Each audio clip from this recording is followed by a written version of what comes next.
It's Tuesday, December 14th, 2021, 7:01 p.m. I'd like to call the Town of Lake Mills public hearing to order.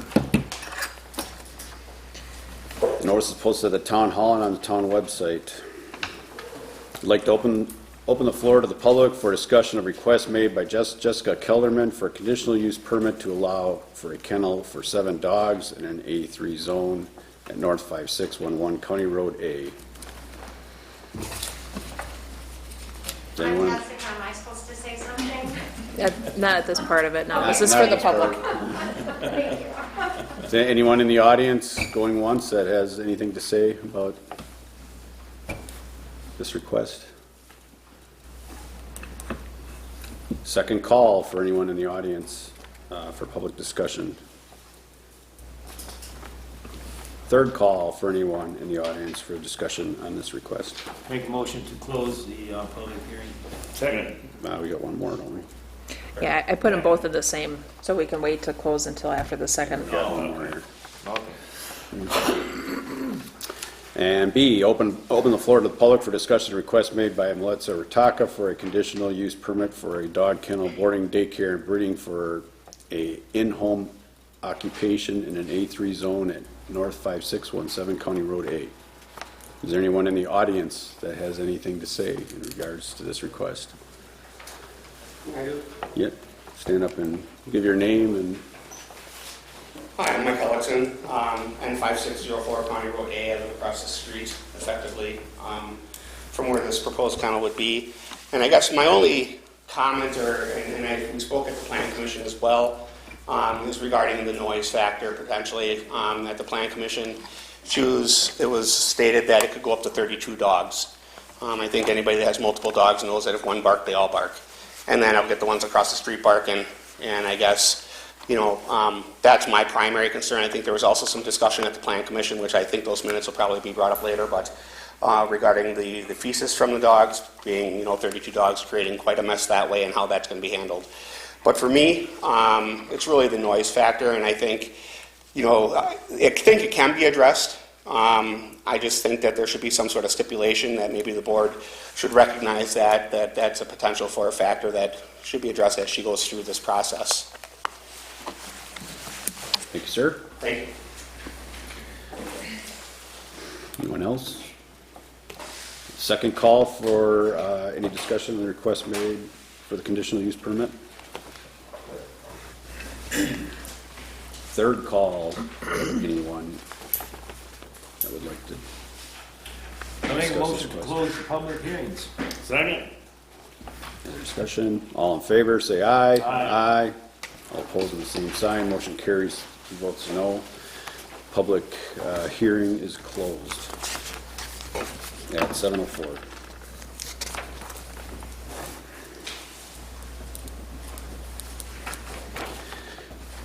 It's 7:04, and then I'd like to call on December 14th, 2021. I'd like to call the Town of Lake Mills Town Board meeting to order. Notice is posted at the town hall and on the town website. Make a motion to adopt the agenda, December's agenda. I'll second the motion. Any other discussion? All in favor say aye. Aye. Aye. All opposed, the same sign. Motion carries to adopt the agenda.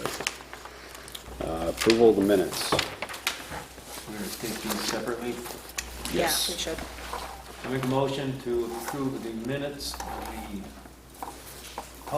there was a public budget hearing on November 9th, 2021 at 7 p.m. Second. Any other discussion? All in favor say aye. Aye. Aye. All opposed, the same sign. Motion carries to approve the minutes for the budget meeting on November 9th. I'll make a motion to approve the special town meeting of electors that was also on November 9th, 2021. Second. Any other discussion? All in favor say aye. Aye. Aye. All opposed, the same sign.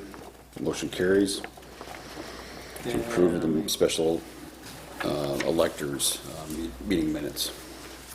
Make a motion to approve the public hearing minutes that were for the rescinding of the ordinance 3-3 regulation of slaughterhouses. Second. Any other discussion? All in favor, say aye. Aye. All opposed, in the same sign. Motion carries unanimously to approve those minutes. Go ahead, Dave, you can take it. Okay, I'll make a motion to approve November 9th Town Board regular meeting minutes. I'll second the motion. Any other discussion? All in favor, say aye. Aye. Aye. All opposed, in the same sign. Motion carries to approve the regular town board meeting minutes.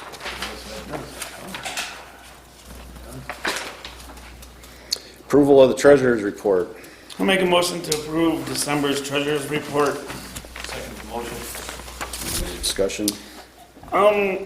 Sharon, on the certificates of deposit, the $50,000. Then on the capital outlay reserve, $38,625. Is that, I didn't look back to see what wasn't it always 50,000? Or is that wasn't, okay. In fact, we really haven't added to it at budget time. Oh, right, yeah, the only time we did it was we put in when we sold the tractor. Yes. Right, okay. I was. And the old police car. Yeah, I was thinking of something else then. Okay, all in favor to approve the treasurer's report? Say aye. Aye. Aye. All opposed, in the same sign. Motion carries 3 votes no to approve the treasurer's report. Approval of town board expense sheets. Nothing there. Moving on. Approval of the general fund vouching disbursements. I'll make a motion to approve disbursements of $129,078.43. Second. Any other discussion? Okay, one thing we're gonna have to do, we have a few bills that have come in since we got these prepared that should probably be paid out yet this year. And what we can do is put those together and then have them listed on next month, or have Sharon amend this month's disbursement list.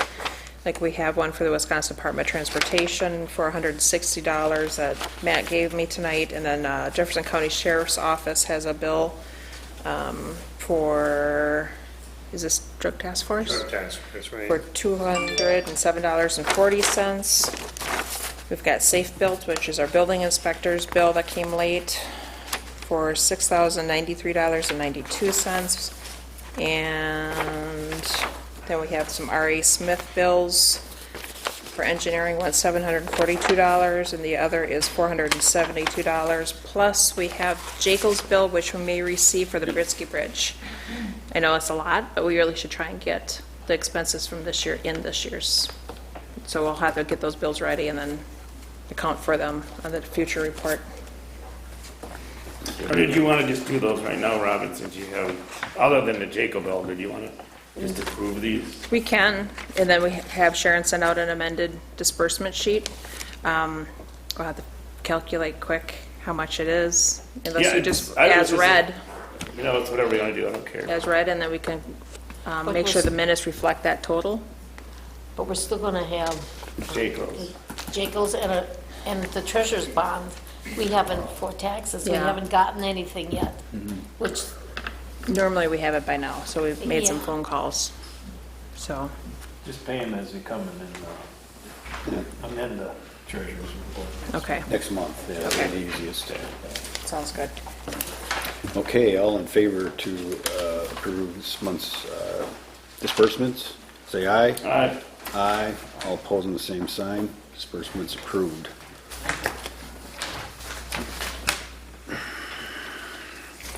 Reports. Chief Miller. Month of November, we had 36 hours of road patrol, handled 2 complaints, spent 3 hours on those complaints, handled 1 traffic accident, did 20 traffic stops, issued 6 warnings, 14 citations, 10.5 hours of radar, 4 residents and business checks, 5 park checks, and 6 extra patrols during that time period. And that's been pretty quiet. Excellent, thanks Chief Miller. Plan Commission report. At the last plan commission, we had the 2 kennel licenses, and they were both approved, sent down to the town board. And I'll discuss further what we talked about it when they come up on the agenda. Excellent. Cambridge Fire and EMS reports. Our last meeting, we discussed about the possible referendum, which really does not include us.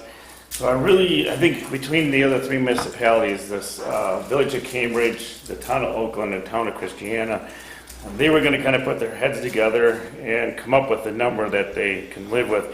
Right now, it kind of looked like it was gonna be $6.3 million instead of the 6.5, because actually the $6.3 million building is, on today's cost, is really gonna give you about a 5.8, 5.7 building, so they were trying to go for the 6.3, so anyway, but that's between them, and I haven't heard what they decided yet.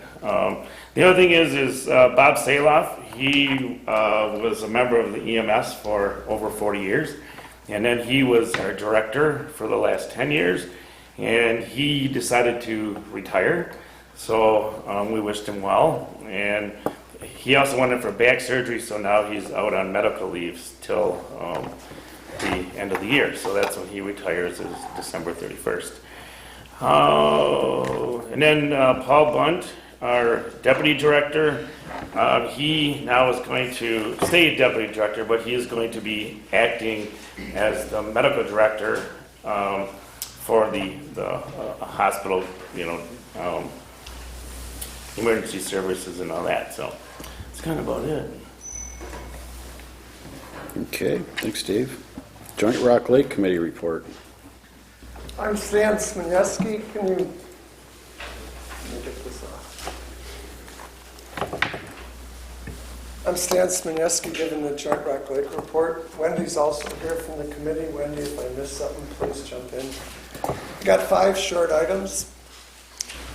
Joint Rock Lake Committee recommends the town board should send a letter to the fire departments of the city of Lake Mills and the village of Cambridge, urging those departments to apply for a grant to replace their PFAS fighting foam. Our chair has sent you our recommendation as well as a draft letter which you can use. I'm assuming you got those letters. Okay. Via email. We urge the town board to act no later than January meeting so that the fire departments have adequate time to apply for the grants, as the grants may become available the second week of January. We feel it's important for the town board to make this request since you are the elected voice of 2,100 town residents, and they depend on drinking the groundwater, and they contribute to the revenue of each of these fire departments. Second item, we'd like to submit a letter of support for the Water Resources Management Specialist to Patricia Cicero, Director for Land and Water Conservation Department. Our committee's very lean, and in our advisory role to both the town and the city, we require considerable resources from the county and the DNR. It's important for Land and Water to know how their resources are being utilized.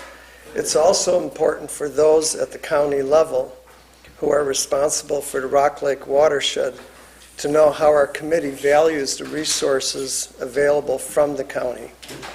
We have a unique voice since our clients are the municipalities. In regards to additional testing of the Majala Channel, we're not recommending any additional testing at this time, just like the Land and Water Department suggested at their last meeting, or at their meeting when they presented to you folks. We do think that once the restoration's in place, that a testing protocol should be put in place to evaluate the practices. Fourth, our committee will be working with Lake Mills manager Steve Wilkie and councilperson Lisa Curler to work on a revision to the city's beach safety testing protocol. That's ongoing. Lastly, we are reviewing the stormwater infrastructure at the new Sandy Beach boat launch and anticipate making some recommendations to the City Council and the Grounds and Facilities Department on making some enhancements for the stormwater runoff. Any questions? Any questions? Nope.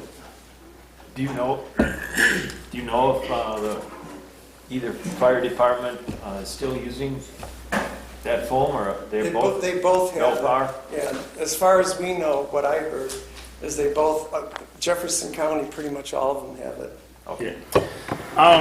Like a lot of it? Like, do we know how much? Well, the problem is, and there was a chiefs meeting here, I don't know, about 2 weeks ago. So they're pretty much on top of it. The DNR is kind of watching this thing really close because there's, I can't remember what the number is. There's a lot of money that's available for the PFAS. Right now, Cambridge has the new foam, but the problem with it is there's no protocols or no place to go with the old foam, except for to just store it. Right. So they're watching that really close, and I don't know where Lake Mills is at it. I didn't get a chance to talk to Todd about it.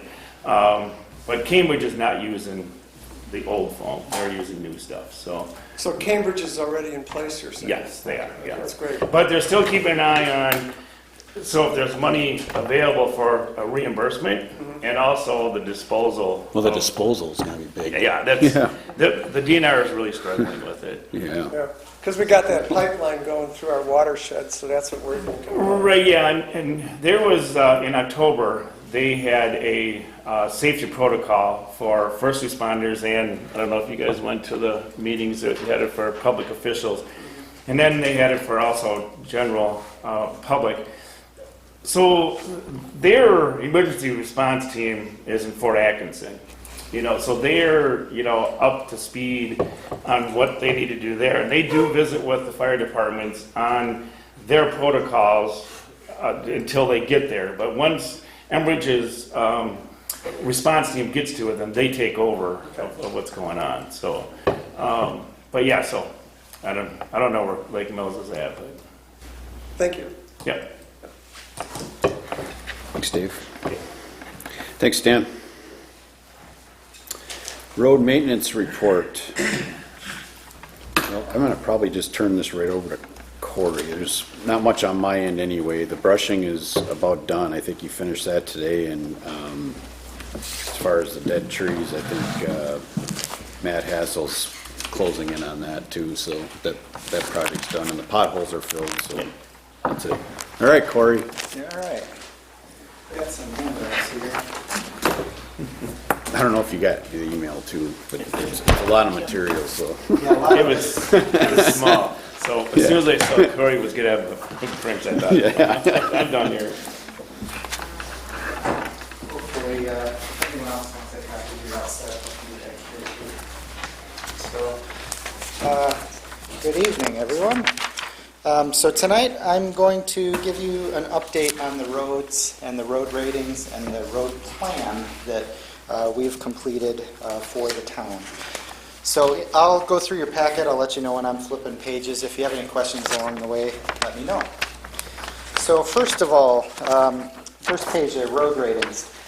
Basically, WISDOT would like the town to evaluate the condition of the roads every 2 years. The last time that this was really done and entered into the Whistler program, which is the Wisconsin Information System for Local Roads, was 2017. So it was a little bit overdue, and it had long, I think, been done by town board members, and so this year we're kind of taking a look at it. We look at a lot of different roads for different municipalities, so we kind of know what WISDOT expects and kind of the process and how to do it. So from the road ratings perspective, we use the PACER manual, which assigns a score of 1 to 10 for the roads. 10 being a score of basically a brand new road, no cracking, everything is in good shape, to a 1 where the road is basically turning back into gravel. Very degraded, very cracked, rutted, potholes, things like that. So to do that, we drove every single road in the town, which is just under 38 miles of roads. And there's 130 or so different segments of roads that that it's broken up into. So if there's a different condition, we'll add a segment. Ultimately, all of that gets submitted to WISDOT on December 15th, which is tomorrow. So we're going to submit this to them tomorrow. From our review, some of the ratings went up. When you do things like chip seal or when you did a cold mix asphalt project, the condition would get better. In a lot of other cases, the road condition went down. As you can imagine, as roads age, the condition of those gets worse. And then some general errors were fixed. There was some issues with some of the pavement widths. There was issues with some of the various surface codes. For instance, Hope Lake Road had a surface code of gravel. So, things like that we went through to just check and make sure that everything was up to date. So the next page, kind of the snapshot of the current condition. 19.8% of the roads we rated in poor condition, which is basically a 1 to 4 PACER score. 54%, which are those rated 5 to 8, require some form of maintenance, be that crack filling or chip sealing or mill and overlay. And then just under 26% are kind of newly reconstructed or in good condition. So if roads like Crossman Road or Airport Road that were recently resurfaced. So it'll kind of be a theme throughout my presentation here, but the more you can keep the roads maintained, the more you save on high reconstruction costs. So if you let a road go and don't do any maintenance to it, it's just going to cost you more in the long run. So the next page, you'll see a map in there, and they're all color-coded for the various PACER scores. So you can kind of look around in the town and see, where our newly reconstructed roads are those green roads, and then the roads that are kind of in real rough shape are in red. So you see, and yellow is also a low score. So roads like Hope Lake Road or Mud Lake Road are kind of getting down in the PACER scores, and the condition is getting worse. The next slide that's in there is kind of the current unpaved road condition. There's 2 gravel roads in the town, so we took a look at those as well. Those get ranked on a 1 to a 5 scale. And both of those roads rated a 2, mostly because they don't have significant ditching adjacent to them. So the condition of the surface is generally pretty good for those, but they kind of lack drainage facilities along the gravel roads. And there's a map in there, the 2 gravel roads are Trollmeyer and Bean Lake Road. The next slide is kind of a general cost information that we put into Whistler for doing the cost analysis. And you can see the surface ratings of 1 through 10, and then the pavement improvement costs. So when you have a very degraded road that's like a PACER rating of 1, it costs a lot more to reconstruct that road. You need to entirely replace all the asphalt. Many times you need to entirely replace all of the stone and the base that's under the road. So the costs of that are relatively expensive. As you move down into like a PACER 3, you get a little bit cheaper. You can do treatments like a mill and overlay instead of doing a full reconstruct. And then when you get into the 5, 6, and 7s, that's more of a maintenance activity. So that's crack filling, chip sealing, things like that. So on the side you can see kind of the reconstruction, resurfacing, or mill and overlay. I classified those as a capital improvement type project. It's not something that you would budget for, on an annual basis for like maintenance activities. That's more of like a bigger project that you would work on. So all of that goes into the Whistler program, and Whistler spits out the next graph that you'll see, the rudimentary needs analysis for the town. So those capital projects are those roads that are rated 1 and 2 that basically need reconstruction. And there's just under $919,000 worth of roads that fall into that category, and roughly 7.16 miles of road that really need to be reconstructed. On the maintenance side, it looks at each of those various categories and assigns a cost for doing maintenance activities to those. So from a mileage perspective, that's just shy of 20 miles that needs some form of maintenance, and that cost is $343,000. This is a very, very rough kind of output that you get from the state's program. This isn't looking, in detail at any road. It just applies kind of general parameters to the various roads. So the next map, you'll see kind of the shaded yellow and greens, and the greens are ones that really need reconstruction, and then the yellow roads are the roads that need maintenance. The next sheet kind of shows in text the various roads in the town and estimated maintenance and capital costs for each of those. Again, this is Whistler's rudimentary analysis. This isn't looking in detail and actually doing any kind of engineering on it. It's just what Whistler gives when you input kind of those costs for resurfacing and reconstruction and chip sealing. This spits out how much cost that would be for each of those. So the next slide jumps into kind of the road plan and what should the town be spending on roads for maintenance and reconstruction, and ultimately what the road condition can be expected to do at various budget amounts. So the upper sets of graphs are assuming an $80,000 per year annual budget. And you can see the condition before, the condition after you implement that 5-year plan, and then kind of a pavement need and expenditure summary. So just in general, with the $80,000 per year, we are seeing some reduction in the needs beyond that 5-year plan. But at the end of the 5-year plan, there's still a significant amount of work that needs to be done. You can see that the needs goes from 1.2 million. You spend roughly $400,000, and when you're done at the end of the 5 years, you still have $900,000 worth of work to do. So keep in mind, with all of these plans, you're doing projects, but roads continue to degrade. So you always are going to have to do maintenance. You're always going to have to do resurfacing. But it's really about finding kind of that sweet spot where you're doing enough maintenance to get the most out of your roads to keep your costs as low as possible. So there's also 2 other budget summaries in there for $100,000 a year budget and $120,000 per year budget. And you can see the impacts on those. As you would expect, the conditions of the roads gets better, and the needs at the end of the 5-year plan go down. Again, even at the $120,000 range, you still have work to be done when you're done with that 5 years. This isn't a plan to fix everything tomorrow. That cost would be astronomical, and I'll go through a little bit of that on the next slide.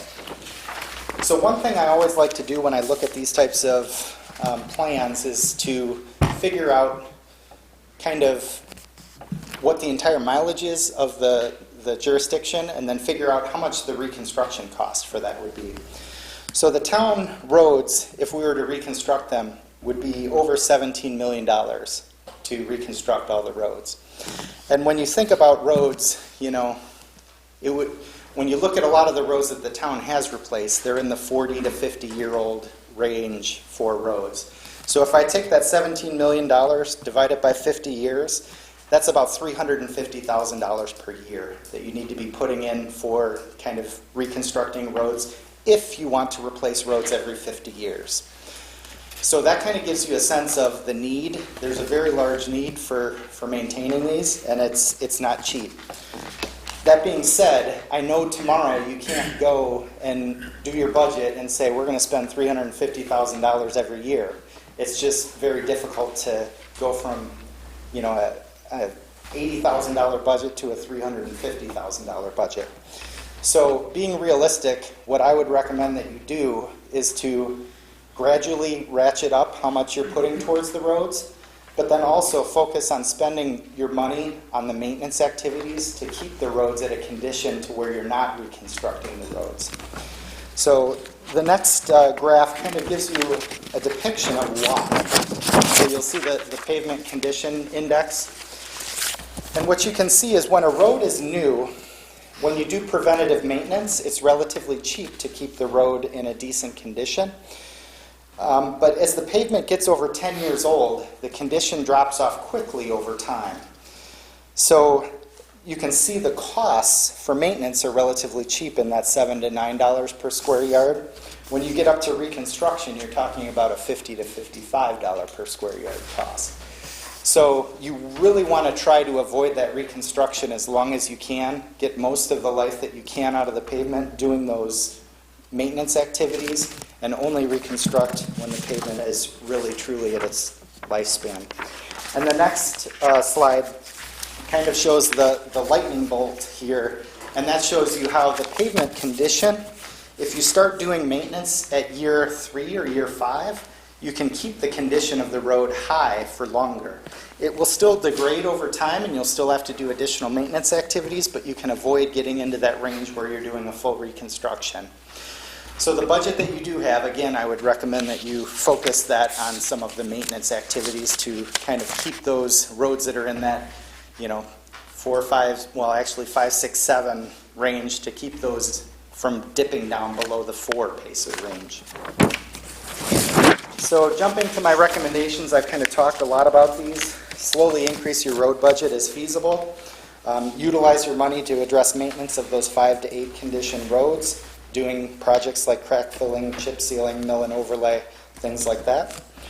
And then when funding and grants allow, address some of those larger capital projects. So roads like Hope Lake Road or Mud Lake Road. If you can get a grant, or if you can squirrel away money to do a more major road project, you can bring some of those 2 or 3 condition roads back to 10. Again, those are expensive projects. One final thing that I have on here is it may be worthwhile to consider making at least one of those projects shovel ready. There is a lot of federal stimulus that's going to hit the streets in not very long, and a lot of those projects are focused on getting things on the ground as quickly as possible. So having a project that's shovel ready would make it much more likely that you'll be able to take advantage of those grant programs when they become available. To do, again, those more major capital reconstruction type projects. So that's my presentation, and I'd be glad to answer any questions that you have. Corey, with the infrastructure funding coming down the pipeline, we've experienced the ARPA funding, which was very difficult for townships to use. Do you anticipate that that would be the same case? It's federal money. It's So- never a super easy process. There's always a lot of red tape with it. And I was on a call today with the League of Wisconsin Municipalities, and a lot of these funds aren't going to be money that's just given to WISDOT and given away. It's going to have to go through a grant process and a scoring criteria. So not only is there administration once you get a grant, you're going to have to put some effort into applying for grants to actually get the money. Which this will help with, obviously. Yep. At least part of it. Right. So you went around and rated every road? Yep, we drove every single mile. Okay. And there is a kind of a plan of attack too for like this coming year, as far as recommendations. Right, yeah, we have a spreadsheet that has every single road in it, and that spreadsheet is probably much too in-depth to get into tonight, but I think, we can sit down and work through kind of, typically with a 5-year plan, you'll lay it out, and then really you should look at it every single year to decide what your next year's projects are going to be. So I think we should probably, sit down and go through, which projects make the most logical sense to complete next year. So Corey, on the shovel ready, that's just engineered and bidded? No, it wouldn't be bid. And, sometimes shovel ready can, a lot of the grant programs are even for just asphalt type projects. So if you have a road that you just want to do a mill and overlay or just, replace the asphalt surface, knowing that and putting together a plan of that, it doesn't have to be a very complicated engineered plan, but you have to have essentially, like Tom said, a plan like this to say, this is the project that we've been thinking about doing, here's what we want to do, here's how much we think it's going to cost, and here's what it's going to achieve. So that way, when those grant programs come out, you can say, we've been thinking about this and we're ready to go.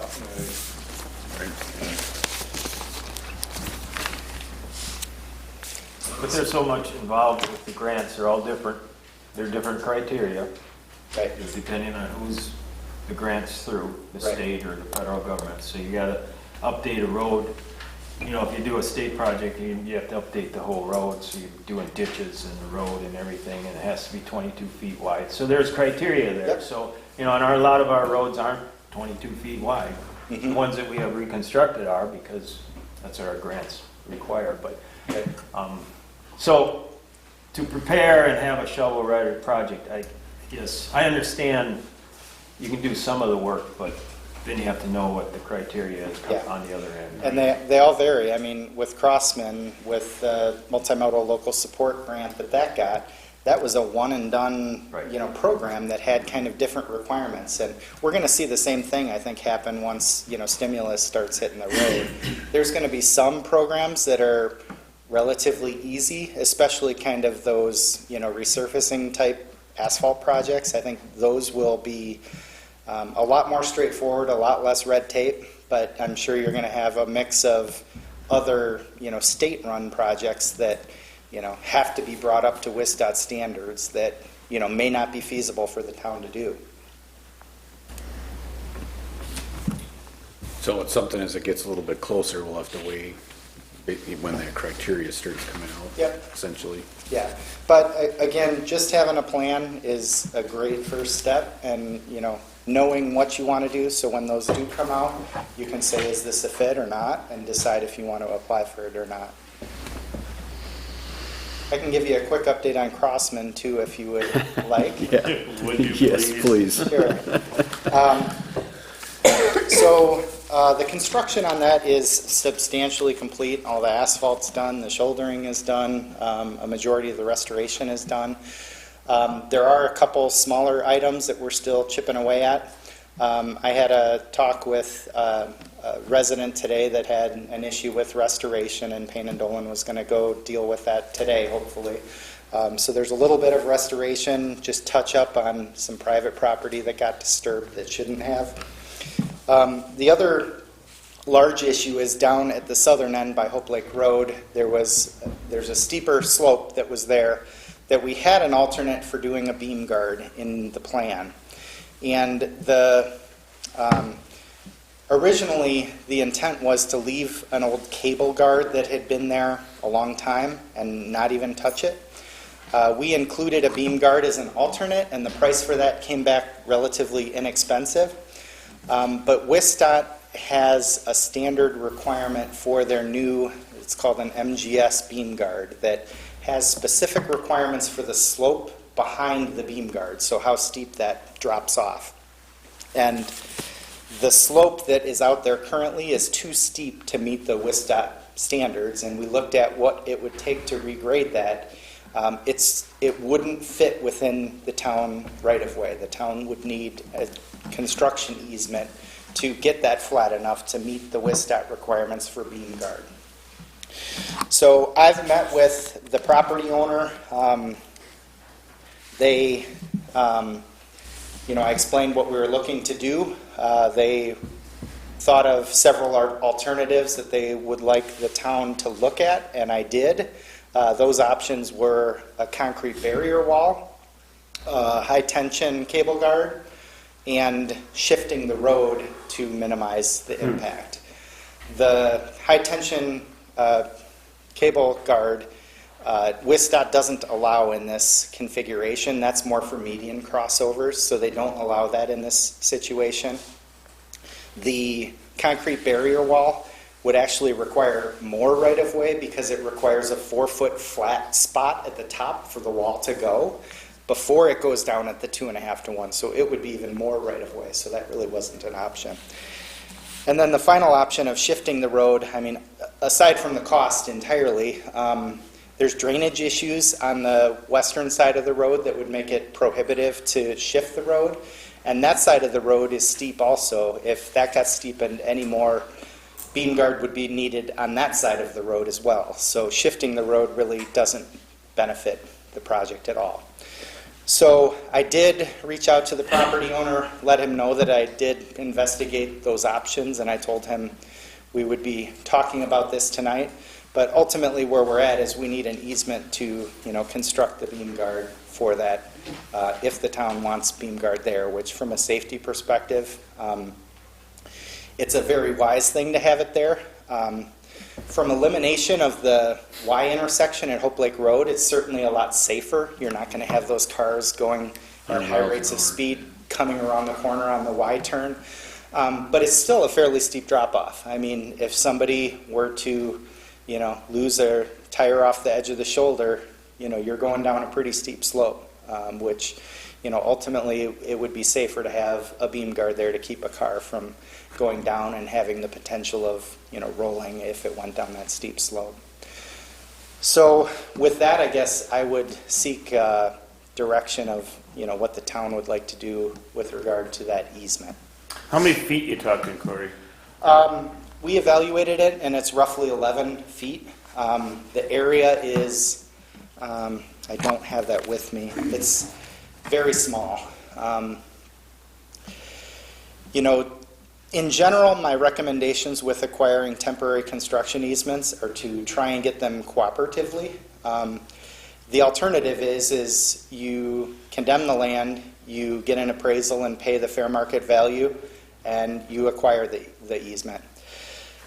With a temporary construction easement like this, the cost of that easement is very, very low. Your appraisal is probably going to be more than the entire easement acquisition.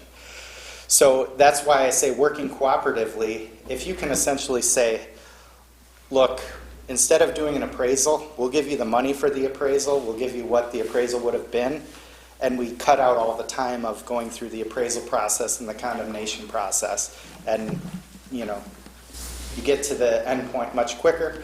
The property owner ultimately gets more money versus doing an appraisal, and it's really a better situation for everyone.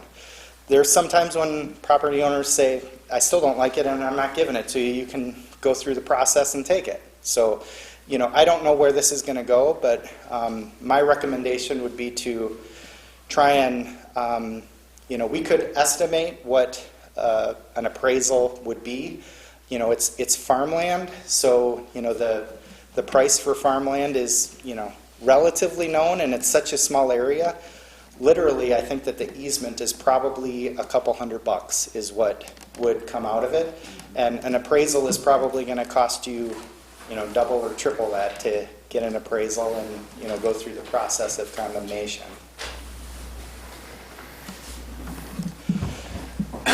So there was $9,700 on there for that guardrail. Right. What's the additional cost to fill it? Right, so there were two options that we requested from the contractor. I think that both of those costs are relatively high. I think the town would have an option of, seeing if another contractor would do it for less. But to do the 2.5 to 1 slope with the guardrail, the grading they're saying is $19,000 approximately.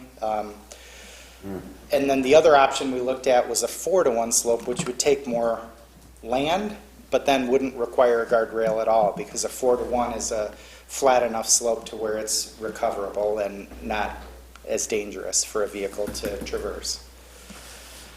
So that, I know that the property owner would not be happy with that, because the 4 to 1 slope does go, I want to say it's somewhere around 20 feet more to get that to grade out.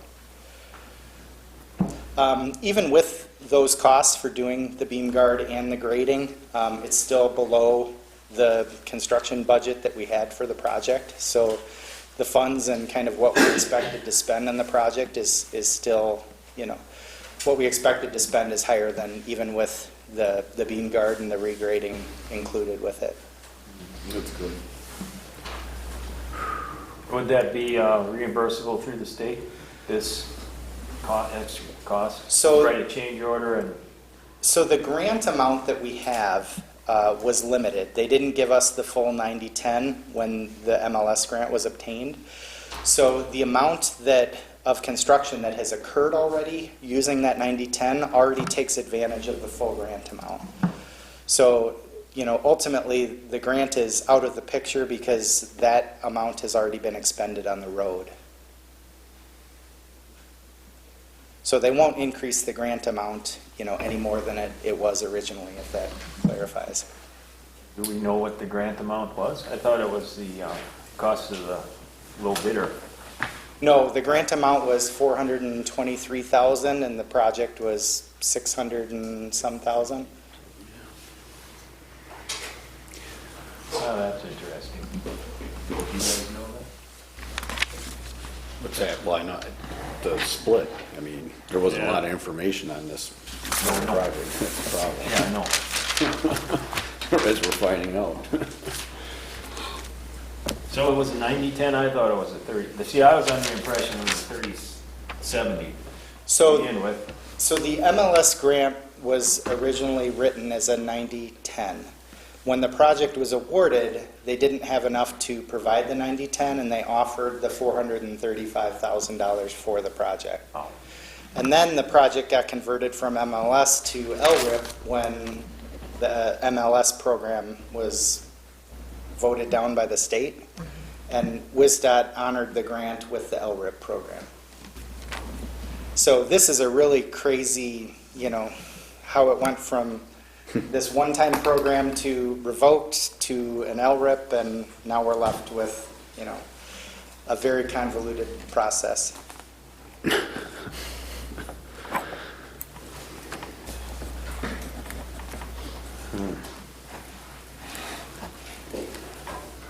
We're going to breach the Crossman subject later on again. Okay. Is there any other questions for Corey? No. No.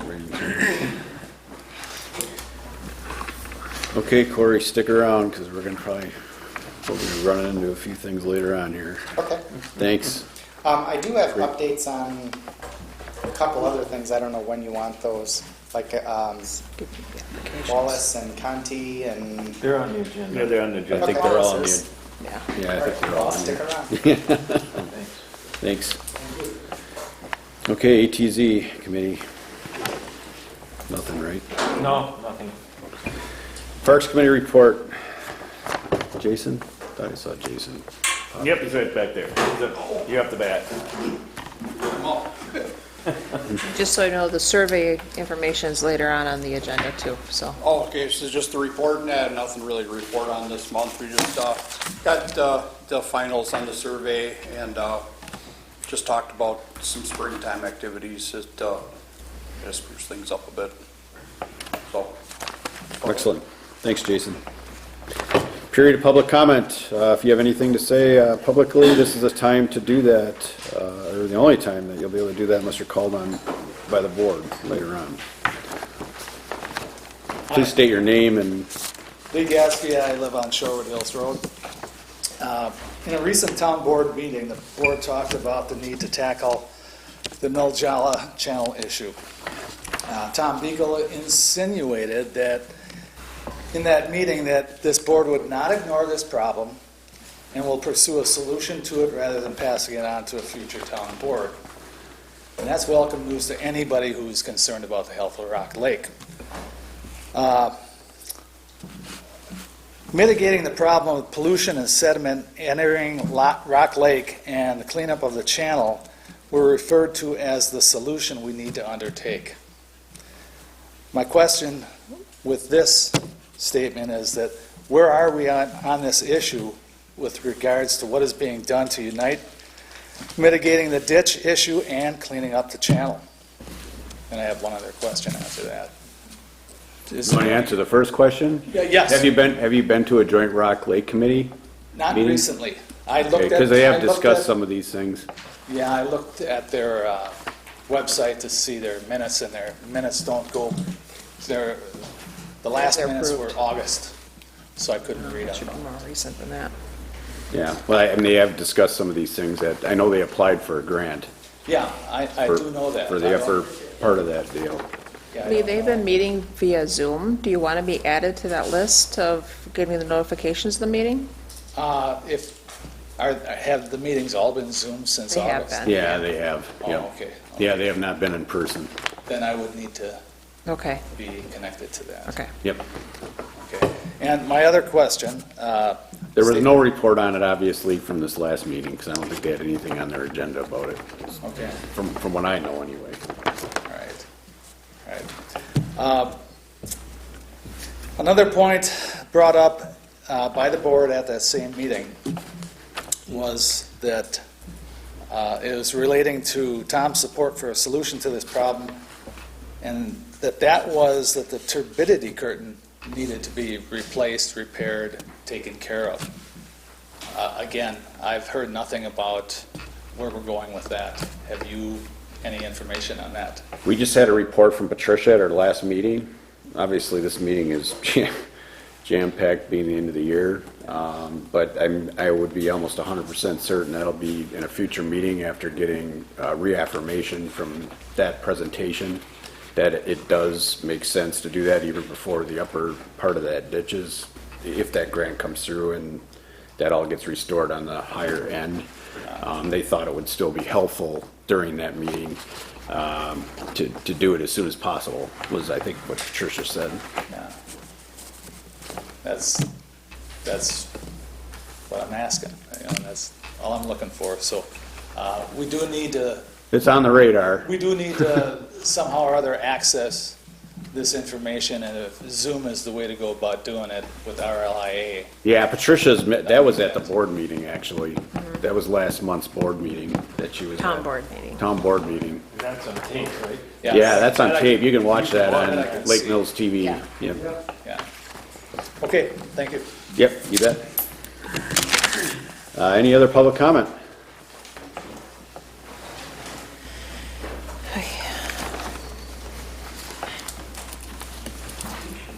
Nope, doesn't sound like it. Okay. Applications. Discussion and or decision on request made by Jessica Kelderman for a conditional use permit to allow a kennel for 7 dogs in A3 zone on North 5611 County Road A. Now, do I go up there? You can go up, yeah, just in case there's questions.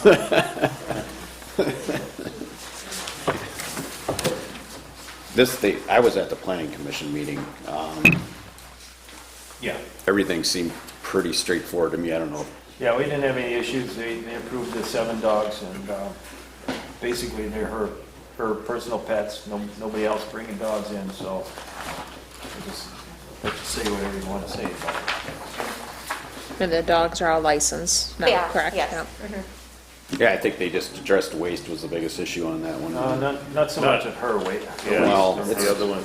Yeah. But Yeah, I have little dogs, so little poop, but I do put them in doggy bags. Yeah, and you put them in a explained that very dedicated well. garbage, so. during the meeting. And that you weren't going to pursue any additional dogs. No, I will stay at 7. Yep. Any questions? If Dave has any questions. Nope. Can we get a motion? I make a motion to approve the kennel license for Jessica L. Kelderman for the 7 dogs. Second. Any other discussion? All in favor, say aye. Aye. All opposed, in the same sign. Motion carries. That'll move on to the county. Thank you so much. Discussion and or decision, a request made by Melissa Ritaka for a conditional use permit for a dog kennel, boarding, daycare, and breeding for an in-home occupation in A3 zone at North 5617 County Road A. This one at the planning commission, they did discuss the issue with the amount of feces and what the plan was to We'll see take care if of we it. come up in case there's questions. And there were 32 dogs. Kind of did a little information on the web, on the internet. Could equal about 136 pounds of feces, depending on the size of the dogs. You know, that's a range. And it could be between 80 to 140. So that's a lot of waste in a week if you're at full capacity. So I guess we didn't discuss the amount at that time, but it was an issue, and you may have to address it at the county, and you may have to address it here. But there's other ways of taking care of it, but to put it in a garbage That's not gonna work. container, that ain't gonna work with 136 pounds. And like I said, 32 dogs, 16 indoor, 16 outdoor. possibly. So, then signage was an issue with the county, because we don't issue signs, sign permits here. That's, you have to deal with the county on that. The other thing, of course, your neighbor across the road is the noise issue.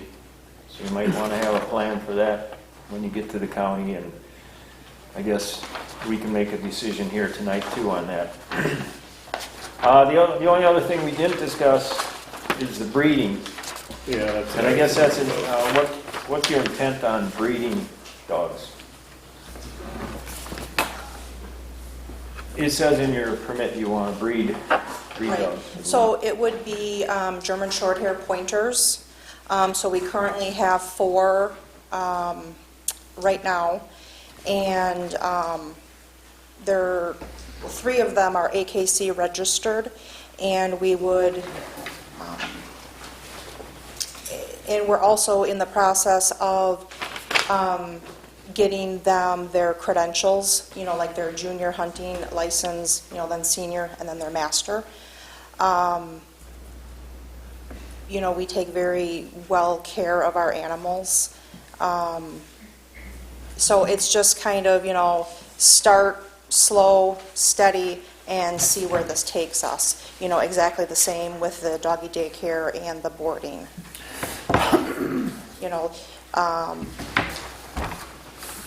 It would be great to have, full to capacity, but we just have to start slow and see where it takes us. It might be a great hit, it might not be. The breeding, doesn't that require a license over a certain dollar amount sold per year? I think that's required by DATCAP, if I remember. By DATCAP, I okay. think Something they you may want to regulate- look into is the I don't licensing think they for breeding. inspect, but I think they regulate that in some way, shape, or form. And I think it's by fees, Right, because it's basically selling, right. yeah. So if you do breeding, it's something you are going to want to look into and have a plan for. I didn't quite hear that. For the breeding, if you sell over a certain dollar amount, like you said, DATCAP at the state level, you're going to want to check with them for any licensing requirements or reporting requirements. That's a state agricultural entity. Okay. Is it DATCP? Yeah, Department of Agricultural, Trade, Consumer, and Protection. There you go. Agricultural Drive, Madison, Wisconsin. Monona, actually, I guess. I was wondering on the number of dogs and how are you going to have 32 permanent residents, not counting the daycare, or is it counting the doggy daycare? And the other part of that question is if you're going to breed the short hairs and you have 32 dogs or 30 dogs and they have 6 pups, how are you going to maintain that count? Well, we currently have 8 in our outbuilding. We have 8 kennels in there right now. And so if a client has 2 dogs and they want both of those dogs boarded together, that would be 1 kennel with 2 dogs in there, okay? And with anything, you have great plans, but you have to see how it's going to take off, Obviously, it would be great to start out slow and kind of maintain, and as supply-demand requires, we may have to go to the next step, I mean, you're going to board less if that happens? I mean, he's asking about overall numbers and volume, and, Right. How are you going to control capacity is, Right. essentially besides jamming 4 dogs in a kennel, and, your number just rises above the 32 point, essentially. So basically, the breeding is going to take precedence over, the daycare and the Boarding. boarding. All right. I have a couple questions. I have 1 hours of operation. Is that going to be one of yours? Well, it's gonna be more overall plan, but. Okay. But, I mean, I highly recommend, and I mean, we're really looking out for you, I mean, and everybody else too, and all the town residents. And I think having a really good plan in place, you know, before you go to the county is really important. And I saw kind of your paragraph here and map and everything, and, you know, there's just things in here. I mean, when you talk about cleanliness of facility properly will be of utmost importance, that doesn't really tell me anything. If I'm sitting there as a county board member, what does that mean? You know, having a plan or a process for that. What does that process look like, and being able to show that process, you know, to them. Okay. Because that's going to give you, you know, essentially the wins. It's going to give you the win with noise pollution. Like, how are you controlling that? And people are visual, so sometimes they just like to see things on a map or whatever. Like, you know, how is it controlled, or is there some kind of construction or a U-shaped deal that funnels it in one direction, or, you know, I don't know. I'm not, you know, I don't have any experience in that arena with cushioning sound. But there's obviously there's a way to do that. You're going back to your cleanliness, your waste disposal program, but having it built into a little manual, kind of step by step, to kind of lead them through it is going to get to a quicker decision. Because, you know, there's just things that stick out to me, like, you know, waste will be picked up immediately. And I work in a lot of certification programs, and we would never write something that way, because that's implying that you're standing right there, and when something falls out, you're picking it up right away. You know, so, you know, getting a better definition there, you know, like how many times a day, or are the kennels being inspected or checked, you know, to make sure that they're clean. You know, it all falls into that process and that plan. You know, and the map kind of shows the concentrated area, but it doesn't show, you know, outside of that area from the noise perspective and things like that. And I know, because we have a kennel up by one of my north offices, and they have a kennel with German Shepherds, and you can hear those dogs barking miles away. But it's pretty desolate out there too, you know. But there's obviously nothing around that. I mean, it's going all directions, or it's being funneled in one direction. That's why you hear it all the time. But you know, I think, you know, having an overall plan, I just think this is a little bit, it's a little bit weak to me. I mean, in hours of operation, I don't think it just doesn't really mention much about that in here. I mean, you're going to want it established, and I think they mentioned that at the plan committee meeting. Right. So what we were thinking was check in, you know, 6 a.m. to 8 a.m., check out 4 p.m. to 6 p.m. Yeah, and you'll want all that documented. So I'm saying is put it in a nice, I don't know how many pages it's going to take to do this, but in a nice format, because it's just going to get to where you want to go to a heck of a lot quicker. Because I honestly have a little bit of trouble with this, just reading it as is, because there just seems to be like there might be some unknowns yet, and I don't think I want to see unknowns. I don't think the town residents want to see unknowns, and I don't think the county wants to see unknowns. Okay. And I think, you know, I'd hate to see it go there, and then, you know, they look at everything and they're like, they turn you away, because the second chances going back in the second time is a lot harder. I would have to say. I mean, Right. you know. Before I had submitted this, I kind of ran everything past Deb Magritz at the county. So she helped me with the footage, you know, that I had displayed there on my little map that I drew there. Very good. Which is nice. It's good. And, you know, the outdoor kennels, those are going to be facing, you know, towards Bean Lake, you know, and our property almost butts up to Bean Lake. Right. Because where this overall plan is going to help you is if, you know, you get into this operation and somebody starts complaining about noise or something happens, you're going to be able to pinpoint how to fix something pretty quickly.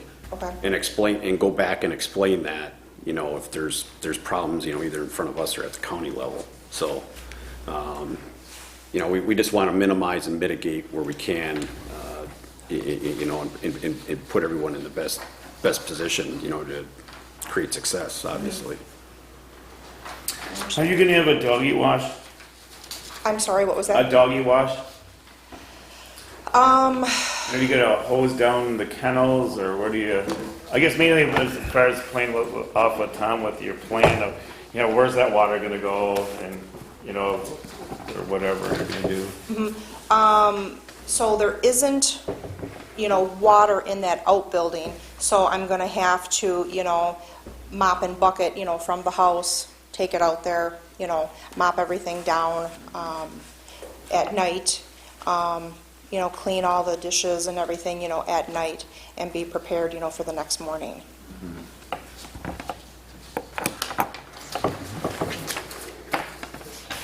And with us being on, just shy of 70 acres, we can dispose of waste also, on our property. And it's true, but on your property, there's no agricultural production. We have trees, but there's not a cornfield or a soybean field or a hay field. It's kind of wetland all back behind you.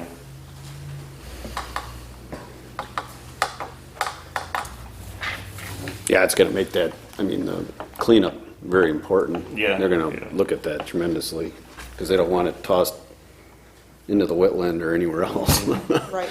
Well, and what I do now is I, put it in a garbage bag, and then I double garbage bag it and then throw it into the garbage, big trash container. Right. For how many dogs? 4. 4, yeah.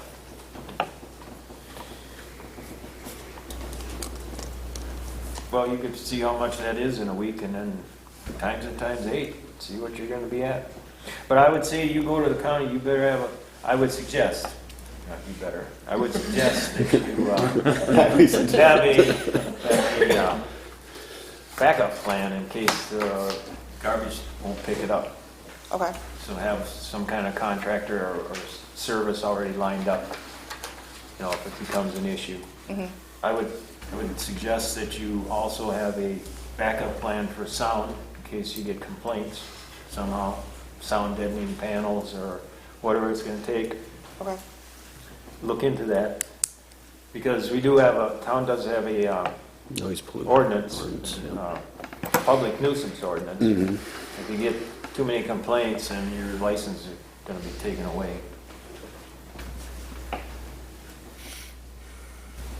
Yeah, that's, hence Yeah. an overall plan You need is a plan. really important. And you need backup, not just, I'm gonna have a contractor, have names of services that you contacted, and you know that they're there and available.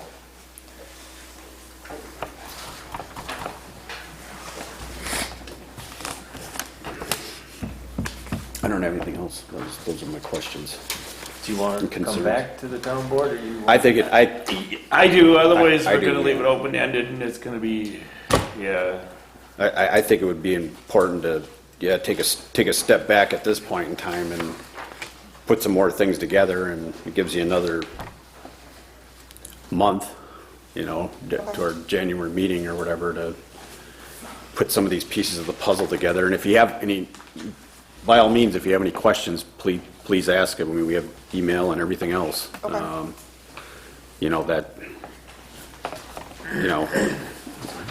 It's not that we're trying to, put the kibosh on town residents' activities and things like that. That's not what we do. We're trying to be as helpful as we can, but at the same time, we have to be vigilant of, our environmental surroundings and all the town residents as well, so. Okay. because you're not underneath any. sort And of animal timetable, welfare. are you? No. The horse farm there on Highway S, they use Advanced. Comes in, they have a dumpster there, and I think Yep. once or twice a week, so I mean, you can get a smaller one, it's Yep. gonna be away, keep the odor down. They have different sizes, yep. Sure. Okay. You had a question? I just wanted to add, and when she comes back in the future agenda, when you're going through public comments and that kind of thing, if you could put her maybe ahead, I don't want to complain if she's addressing issues. Just as in fairness, there's no reason to for me to comment any further. Well, you're a neighbor, right? Yeah. Yeah, I mean, if she's gonna develop a plan, I mean, I always say transparency is in its best form. I mean, you can give a plan prior to When you said as the well. agenda, that would just, I think, would be Yeah. helpful. We'll do our best. Thank you. Yeah, I think that's, that's my recommendation tonight is just take a step back and come back with, a real good solid plan. Make a motion to table this to next meeting. Second. Any other discussion? All in favor to table this till next meeting? Say aye. Aye. Aye. All opposed, the same sign. Motion carries to table this till the next meeting. Okay, discussion or decision request made by Lake Mills Main Street Chamber for a picnic license to be used during the Knickerbocker Festival. These chairs are hard. Should have brought a cushion.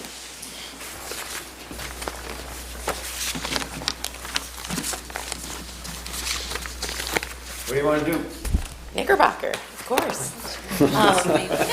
Yeah, state names, please. Yeah, so Stacy Schroffnagel on behalf of Lake Mills Main Street. Brandon Severson, Lake Mills Chamber, Right, which, soon to be merged, Right. January 1st. as of January 1st, the two organizations will be one, so that's why we're both here tonight. So I'm assuming that you're familiar with Knickerbocker. We've been doing this for many years. And one correction on the application. Originally, we were thinking that the person who organized the fishery was not going to be able to do so due to health concerns, but it's changed. That's changed. So we will actually also be adding the fishery back in, which we also know we need a DNR permit, things like that. So we're on that. But overall, the same things that would be going on Rock Lake.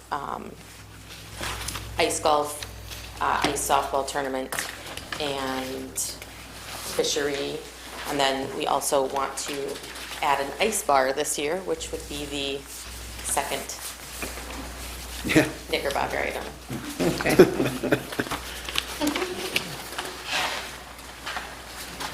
I mean, it's happening on the lake. We just figured we could do a little more fundraising this way and support a few more local businesses. The only real question I have is on your insurance. It lists the Common Park, Water Street, Main Street, and then South Main Street. But the town isn't on that. Okay, well, we certainly can adjust it. We're also going through some transition with the merger. So I'm not entirely certain how, it's all going to happen in January. So we can certainly provide that, but What they can do is, once you get things transferred over, send us a certificate of insurance that names the town as the one Yeah. that's insured, then that should be covered. Just a little detail, but absolutely. Yeah, there's nothing on there. The only other question I had is on your health and safety plan. I see that you said you'd have 4 people on the lake who are working in the program at all times. And you have 1,000 people roughly coming to this? No, I don't know. No, You don't not know. necessarily out there. Yeah. It's kind of they're all over, right? They're Right. scattered all And over. I thought I cited on the application that was kind of for the town and the, yeah, I saw that. It was like 100 and then 1,000 words Yeah. all together. usually so, there's yeah. a lot less. actually. Okay, I just want to make No, typically, That is a lot of people on the lake. But No. last year I think we had, or last time, this 2019, I think there was like 300 entries for the fishery. Yeah. And then ice golf had maybe 150 or 200 people that participated. However, they're not all there at the same time. Right, okay. So- I just want to make sure that you have enough people out there, because as you start amassing larger numbers of people, that can become a big problem from an emergency standpoint. Yeah. No, there's, normally for every activity that's going on, there's a chairperson or an event coordinator for that particular activity, and I think that's where the number 4 came Yeah. from, is that there'll be one from each, but there's more volunteers than that at all times. Ish, yeah, well, it's 300 plus the 200, but they're not all there at the same time. Right, yeah, The yeah. activity one. Matt? You have any concerns? We provide township officer and a sheriff's department deputy usually, either on the UTV or snowmobiles, depending on what we have for cover on the ice. Okay, So I usually partner up with their snowmobile ATV patrol, since we don't have one, and then we sent one of our guys out there with one of the deputies. We've done that in the past multiple times. Yeah, well, when there's Usually to UTV from the county. when there's a bar on the lake now, there's Oh, we probably didn't gonna have a be some bar. This has been the first time for a There's tavern. probably gonna be. We are also adding the Safe Ride program this year for Knickerbocker, so So you might have a few ice casualties. we're not cutting a big hole for the demonstration, so that way we don't have a big hole that they can fall into. Okay, I don't have any more questions. Usually runs pretty smooth. Like there wasn't any drinking going on. No, Yeah, I thought there was no alcohol. right, Yeah. right, just has to be set with the condition of the insurance. If we can get a It doesn't motion. really say what the insurance value amount is. We'll make sure that there's an actual certificate Yeah. of insurance All right. Yeah, provided. It's kind of a standard amount, I think. I'll make a motion that we approve the Knickerbocker Ice Festival for 2/5/22 from 6 a.m. to 6 p.m. with the exception of the certificate of insurance that lists the town. Second. any other discussion? All in favor, say aye. Aye. Aye, all opposing the same sign, motion carries. And Dave, I would assume by exception you mean condition? Condition, yeah. Okay. Yeah, condition. Sorry. Okay. We got a picnic license. Picnic license. Yep, moving on here. Discussion or decision of forming, oh, hang on. What happened to my agenda here? Oh, there it is, my bad. Discussion or decision or request made by Lake Mills Main Street Chamber for a picnic license to be used for Knickerbocker Festival. Obviously not my first rodeo dealing with beer and wine, so fire away. You're on licensed bartenders. Oh, absolutely. Okay. We'll have to submit them. All I of was my gonna say, bartenders are licensed in the city, but we'll certainly make sure that there's, I've been licensed for If we can 20 get years. them so that we can approve them at the January meeting? Absolutely. Okay. You're gonna get licensed. Yeah, that's it. Anything else? Nope. Good? No, Get a yeah, motion? fine.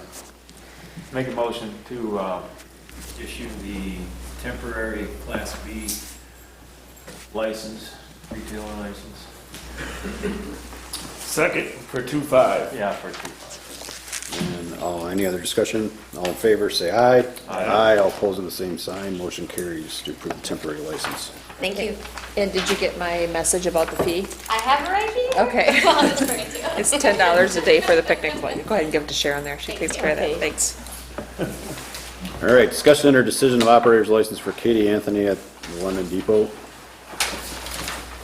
That's picnic fee license, right? Right. Did you check her out? Good. All right. Any other discussion? I make a motion to approve an operator's license for Katie J. Anthony. Second. Any other discussion? All in favor, say aye. Aye. All opposing the same sign, motion carries to approve the operator's license for Katie Anthony. London Depot. That should be it for applications. 10, old business, discussion or decision of forming a committee with claimants to serve on the town hall. I don't know if we've had anything. No, Nope, we haven't moving had on. anybody show any interest other than, Well, we kind of had to get through the John vote Parra. first and see what we're up against. 2022, it'll be a better year. Discussion and or decision of driveway permit review for North 6620 Crowville Road owned by Amanda and Brian Wallace.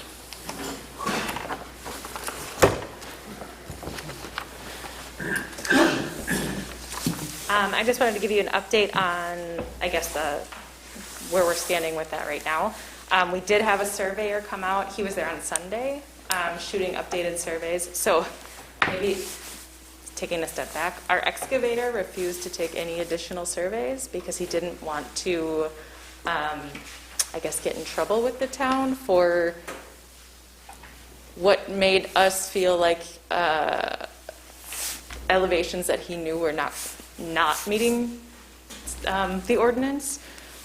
He refused to do any additional work. So my dad and my uncle, who has done surveying in the past, took off all of the top gravel on that second turn to took off all of that, did all the work. In the meantime, Robin had mailed us a letter with next steps. We didn't receive that letter, so we had already done all of that work for 5 straight days, 40 hours that week of additional work. And then I got the letter via email saying that plan wasn't approved. So we've done the work, paid for the work, paid $50,000 for the work. That excavator then refused to do the work to make sure that it matches the ordinances. So we redid the work ourselves. Not ourselves, I didn't do any of it. But, my dad and my uncle did the work for 40 hours.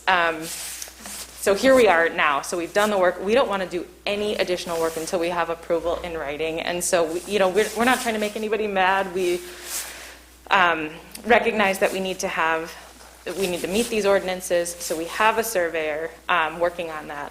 I don't have the survey done yet. He was just there on Sunday shooting some of those elevations and pitches. And so he's going to connect with an engineer. Hopefully we'll have that by the first of the year. That's what we were initially told. So that's our hope. So I guess some of our concerns at this point is that we haven't put the top gravel on because we didn't want to do any further work without that approval, right? So the top gravel is going to help us meet some of those ordinances too. The gravel that's up there right now is it's not even 3-inch stone, it's 5-inch stone that's been there just because of the heavy equipment that's been up there and stuff. So the driveway's not done. We're not asserting that it's done. We know we have additional work to be doing, but we haven't done that yet till we get this plan and it's approved. Makes sense. We also know, though, that it's winter. So if there is additional work that needs to be dug out with the driveway or redone, I think we're nervous now with how that might affect the timeline, winter, freezing, and then occupancy, those kinds of things. So the trick from the very beginning here is that we received this approval and this verbal approval that we didn't need this engineered plan, move forward without it, and now we need this engineered plan. So we're kind of working on it after the fact, right? After the driveway's been mostly constructed. So that's kind of an update on where we're at. We don't really have the plan yet. We don't have the survey yet, but we're working on that. And we'll send it over to Robin as soon as we get that. So when's he going to be done? When could you occupy?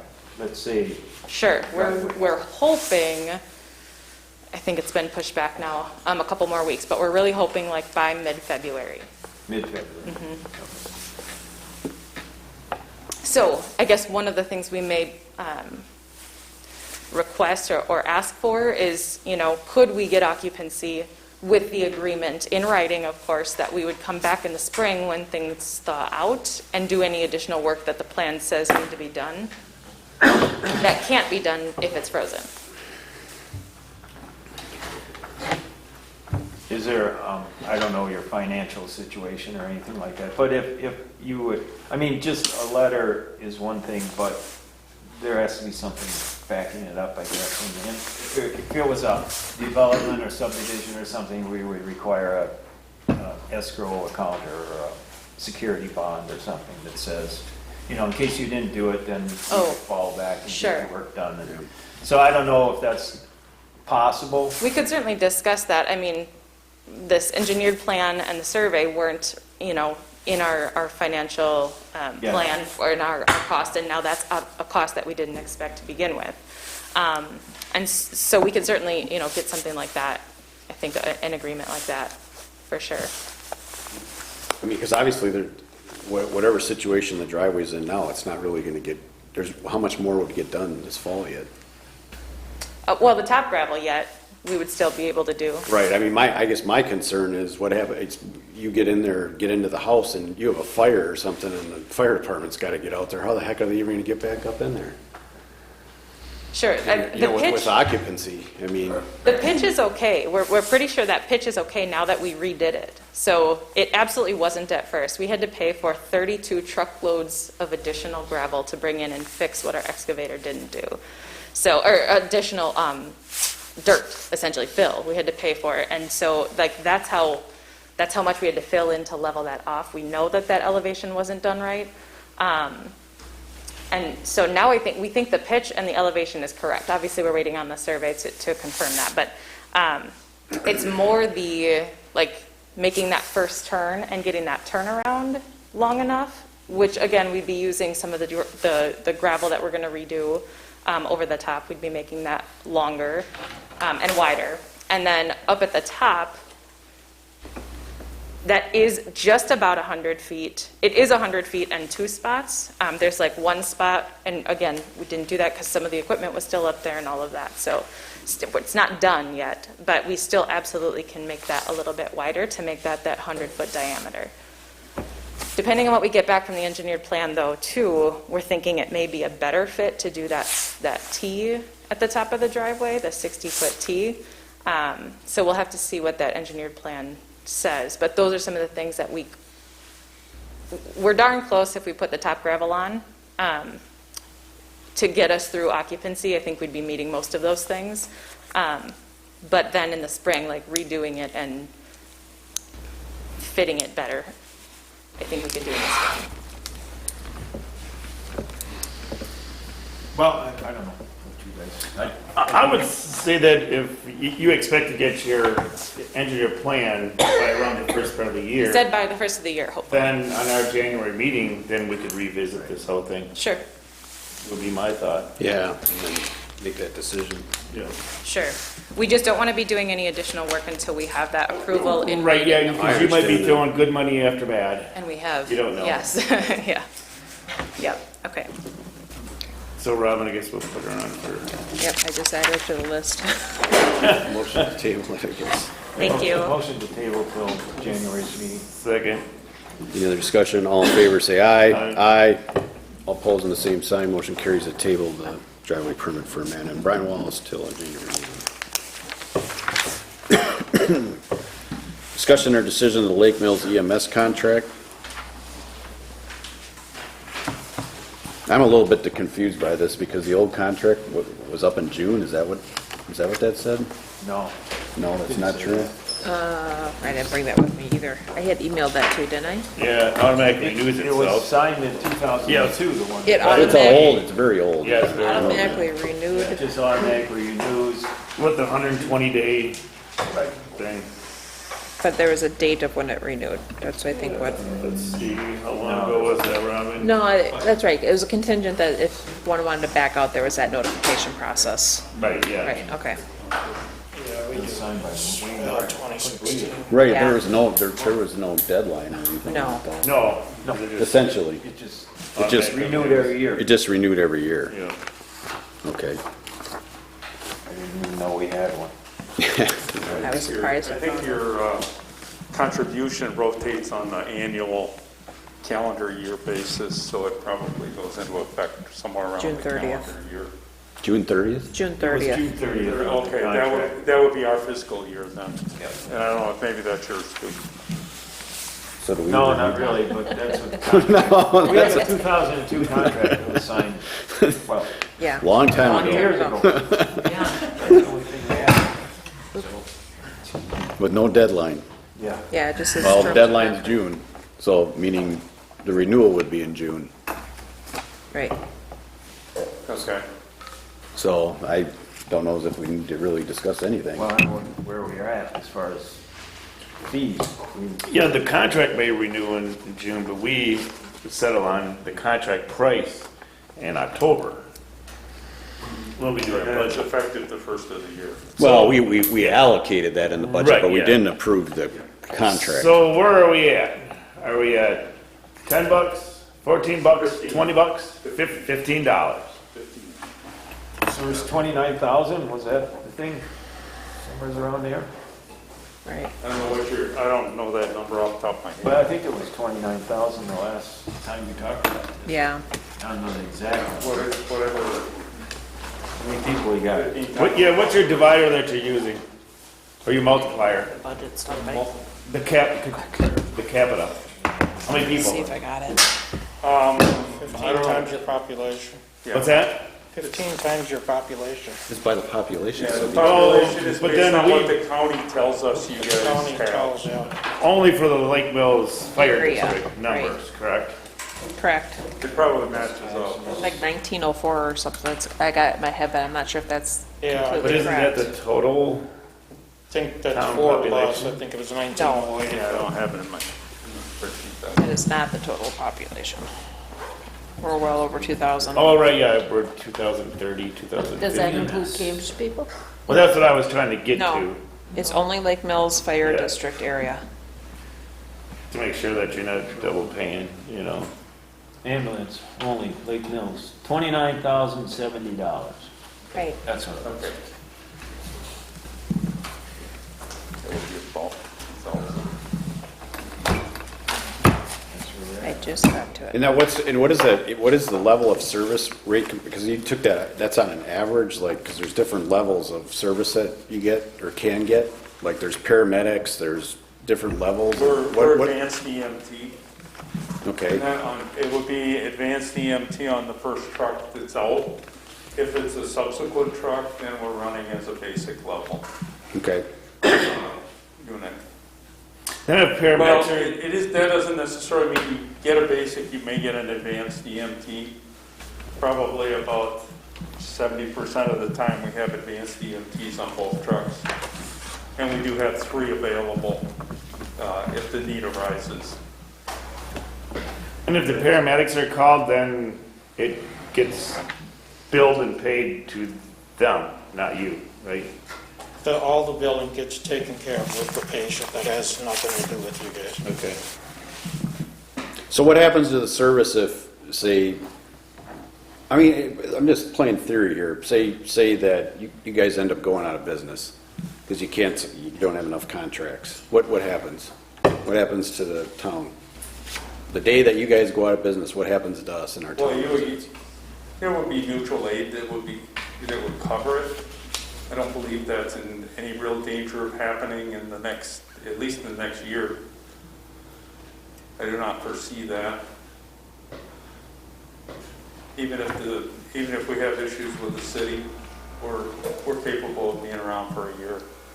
And we do have plans to look at alternate methods of running our business. In other words, doing interfacility transports and things like that.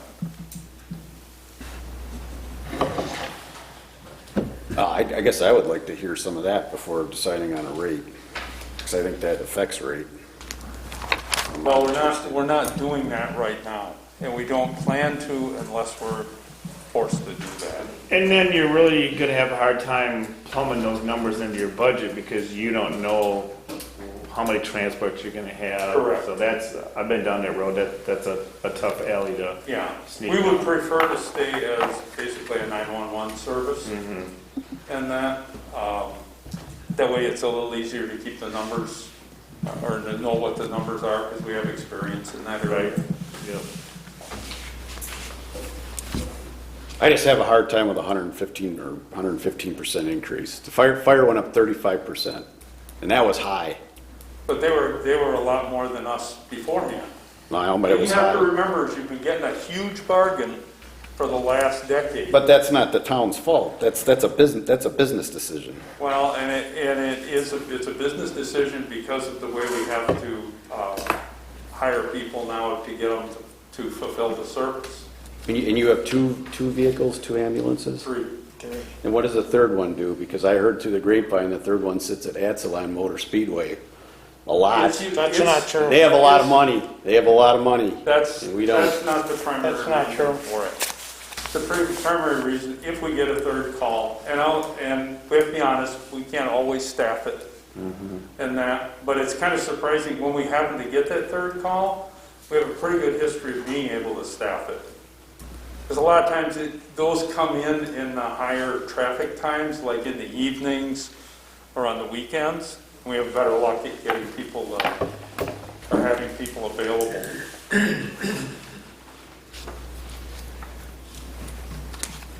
Is there a way to, I mean, I don't know what you charge for a run, like if you transport someone to a hospital. Depends on what Bill level their of service. insurance? Do you bill their insurance companies? Yes, we do. Is there any way of increasing that number? We've already done that. Yeah, and a matter of fact, they're going up again at the beginning of next year. So you've increased that, and now you're passing on 115% increase to the town and city? Mm-hmm. And that was not taken on lightly. Actually, to break even on what we figured, we're probably should have been $20. So we kind of set that number and put it out, so we're going to live with it for this year. And actually, per state consultants, the average is actually $34, so you're actually... What is the, I haven't heard most currently or recently what the city's doing, but obviously they were negotiating with you. Was there anything that came out of those? Still are. We're still working on that. Well, I think as a town board, we should move into negotiations as well. Say something in that letter. What was the comment again? I'm sorry, I couldn't hear you. I think we should get a motion to go into negotiation as well. I think 100, I just have a hard time swallowing that percent. Well, it's what it takes to run the business. You know, we're a nonprofit, but that's not the nonprofit is a tax state or a tax consideration. It's not a business model. And we have to be able to bring in enough money. We've got to buy a new ambulance. We should have been buying it probably this year or next year. We need to get enough funds ahead. We've been operating at losses for 2 out of the last, you guys didn't like this last time. I'm not gonna, because it's hard in the devil to read. Well, I understand that, but we can't, the point is we can't continue to operate at a loss. And the subsidies from the township and the city, and that is the only way we have to come out and be making a profit. And keep in mind, when we make a profit, all of that profit goes back into training and people and equipment. None of it goes into somebody's pocket, so to speak. And I understand. I think we should keep that in mind. I think we should move into negotiation because if the city's still negotiating and they come in at $10, Why are we you pay worried 15. about what the city's doing? Because why would we pay differently than the city? Why are our residents more expensive than the city? I've already offered that if That's ridiculous.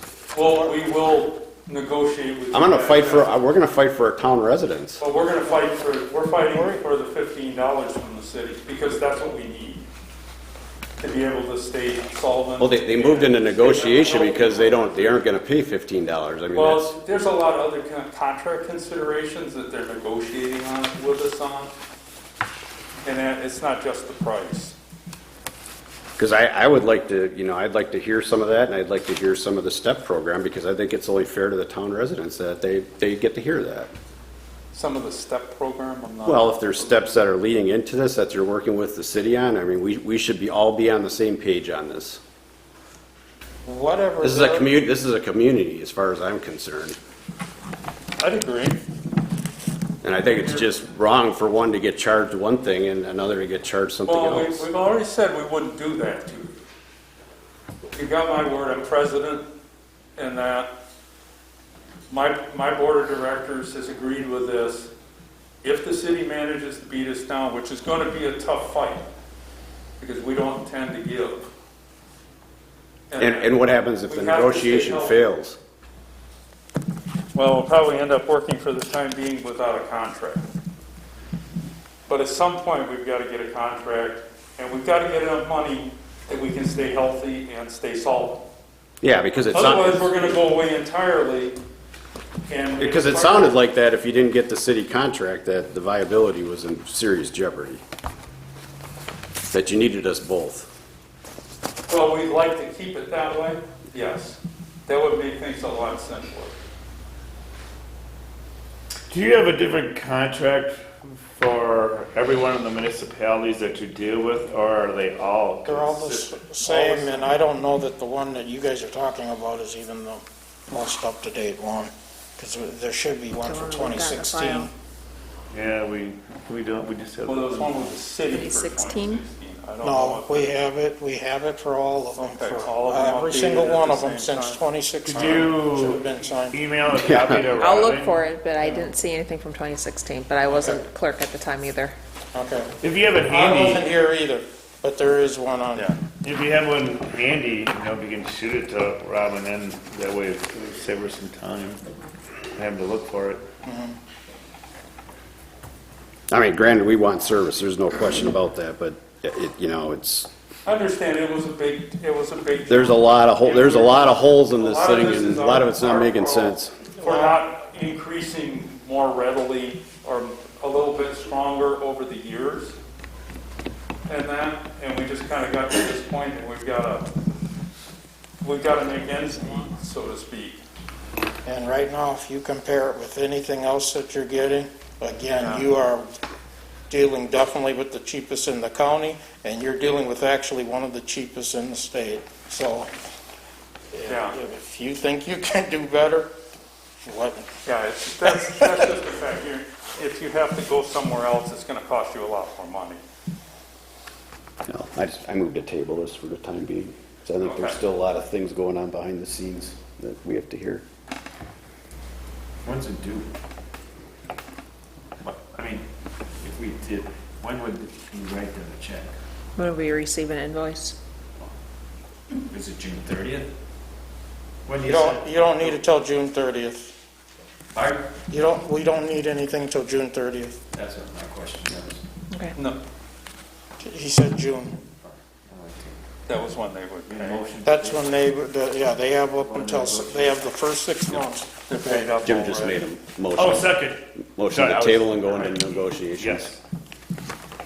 Any other discussion? All in favor, say aye. Aye. Motion carries to table and go into negotiations. All right. Let us know what you want. And then, and we'll share that. Will do. All right. Thank you, guys. Thank you. Discussion and/or decision of developing a town donations policy. All right. Hopefully I'm on the right bullet. That's misplaced. So you all should have the definition that Tom received from Eric, our attorney, about what a donation or gift is of substantial value. That was that new amendment here. Yeah, I've already seen it, so I know it's I got it somewhere. Do you want me to read it? Would that help? Sure. Do I have to? Never hurts. All right, definition. So what Eric gave us says, donation/gift, any item of substantial value proposed to be deeded or otherwise given or donated to the town of Lake Mills, including but not limited to endowments, real property, public improvement projects or proposals, structures or portions of structures, money, negotiable securities, materials, equipment, improvements to facilities or lands, statues, monuments, memorials, tributes, sculptures, murals, and other public works of art, plaques, and graphics or signs. Substantial value shall be interpreted in the same manner as Wisconsin Statute 19.59 1A is interpreted by Wisconsin courts, the Attorney General, and the State Ethics Commission in the opinion of the town attorney. So we can swap that out under 1-18 for, Yep. Definitions of gifts. right. First one, yep. I didn't see that one answered that question. I think once it's under definitions, any reference to it then falls underneath what that definition states. The only other thing I had in here, donation agreement form, the last sentence, the completed form will be submitted to the town chairperson for review and recommendation to the town board. Did you say for approval or for? This was original. Just leave it at recommendation to the town board. 'Cause it says if required. I just don't like if required because it just sounds kind of slippery to me. So this is on the form Like you're talking about? you're leaving it under to somebody's discretion. It would be Page? 118.5, number 1A, on page, that third page.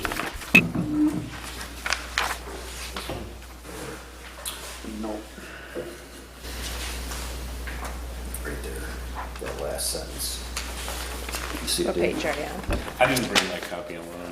No, it does page number. Right, Oh, yeah, okay. yeah, I heard what you're saying. 113, It's the donation agreement form. It's basically saying, you know, at the last sentence is saying that you're kind of leaving it up to the town chairman at his discretion whether he's going to tell the town board or not. On the, as far as the form or not, I'm kind of like, no, I just didn't like the way that read. okay, under procedures. It's probably not that big of a deal, but it I got depends. the right on- thing. Somebody help if I use this Yeah. one. Good lord. 118.5.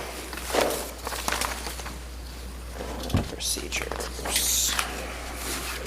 You just take if required out and put for approval. Yes, yes, yes. I think that should just be substituted, but that's just me. Right on the same page as definitions, 118.5. It's only the second page. Got it, okay.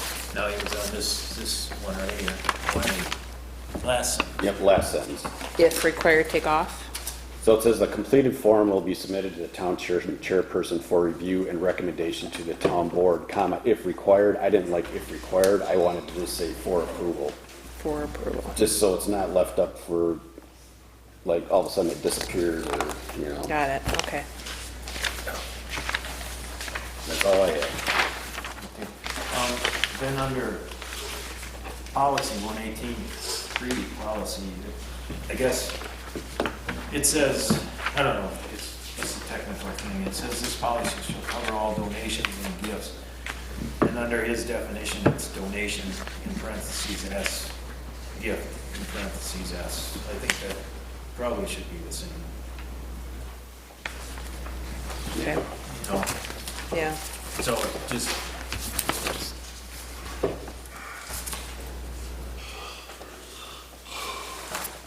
Put the S in parentheses. Gifts and donations under Yeah, it's 118, under gifts and donation, or donation gifts? No, this one, Up here. right there. Gifts. Parentheses on the S and gifts. Got it, Now it sorry. matches. Just the semantics, got it, okay. And it had the town in there, because he had village initially, but it's town. Yeah, village. I'll make a motion to approve the change. So, okay. And then move this to Public hearing. public hearing next month. Now, that's your second time? Yep. Any other discussion? All in favor to move to public opinion? Say aye. Aye. All opposed, on the same sign. Motion carries to move the town donation public opinion next month. All right, discussion under decision of town fee schedules. Robin, you're on. Okay, so let's put these other things set to the side so I have them in order here. All right, the building inspector gave me suggestions of what he needed changed on his fee schedule that he uses. The changes I either struck out or I highlighted on here. Getting the raising permit amount, both for residential and for commercial, in the same amount is something he kind of suggested. One is $70, the other one is $100.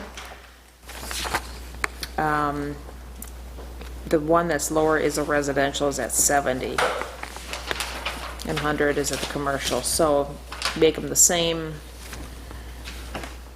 Yes, no? Now I'll make the updates on the form here. Okay, the other suggestion that he had was he felt like the agricultural buildings structure amount was a bit high. It's a per square foot, it was 30 cents.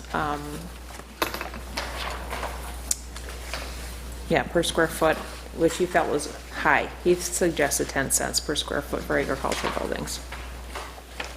That's on the back page, on the blue. Do you have this one? Okay. So, I think that was high. all right. Agriculture, Then- got enough stacked against them. The other fee schedule, I made any updates that were necessary. Let's see here. They're highlighted, like the cost of the garbage and recycling, we updated to what the current amount is. Driveway and culvert permits, that's something we need to discuss, so we make sure we cover the costs if we move to have our town engineer do that, the permits for that. I'm on page 8 here of this. The launch fee information, we need to decide if we're going to update that. That's highlighted. And on the very last page on the back, there's some highlighted items that we need to review, like the special events application, and then the raising of the buildings or personal property. I reference back to the building code fee, since the building inspector is the one that's taking care of that permit, rather than having a separate amount listed on here. Town hall rental, and then the mailbox replacement was one that Jim had mentioned. We needed to get on our list. The only other one I got is under the license, 217. 217. 3 to 10. Okay. Didn't make that change. Actually, it should say new or reserve. It should take Oh, out- under alcohol? It should say reserve. Reserve, yeah. Class B license. And then it's 25,000 according to our ordinance, not 10. Okay. Got it.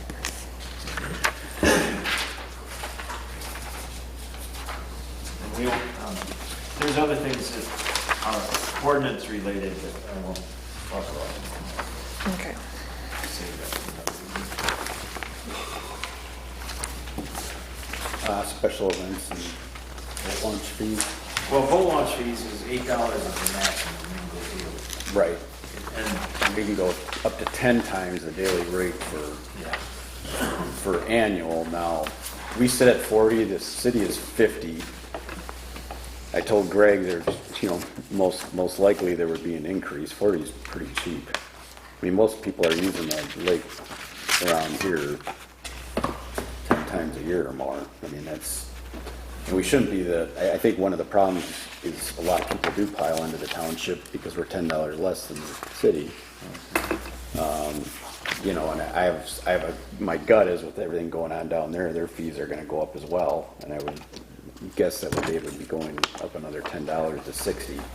So the annual fee, if we go to $8 daily, I feel we should at least go to 60 for annual.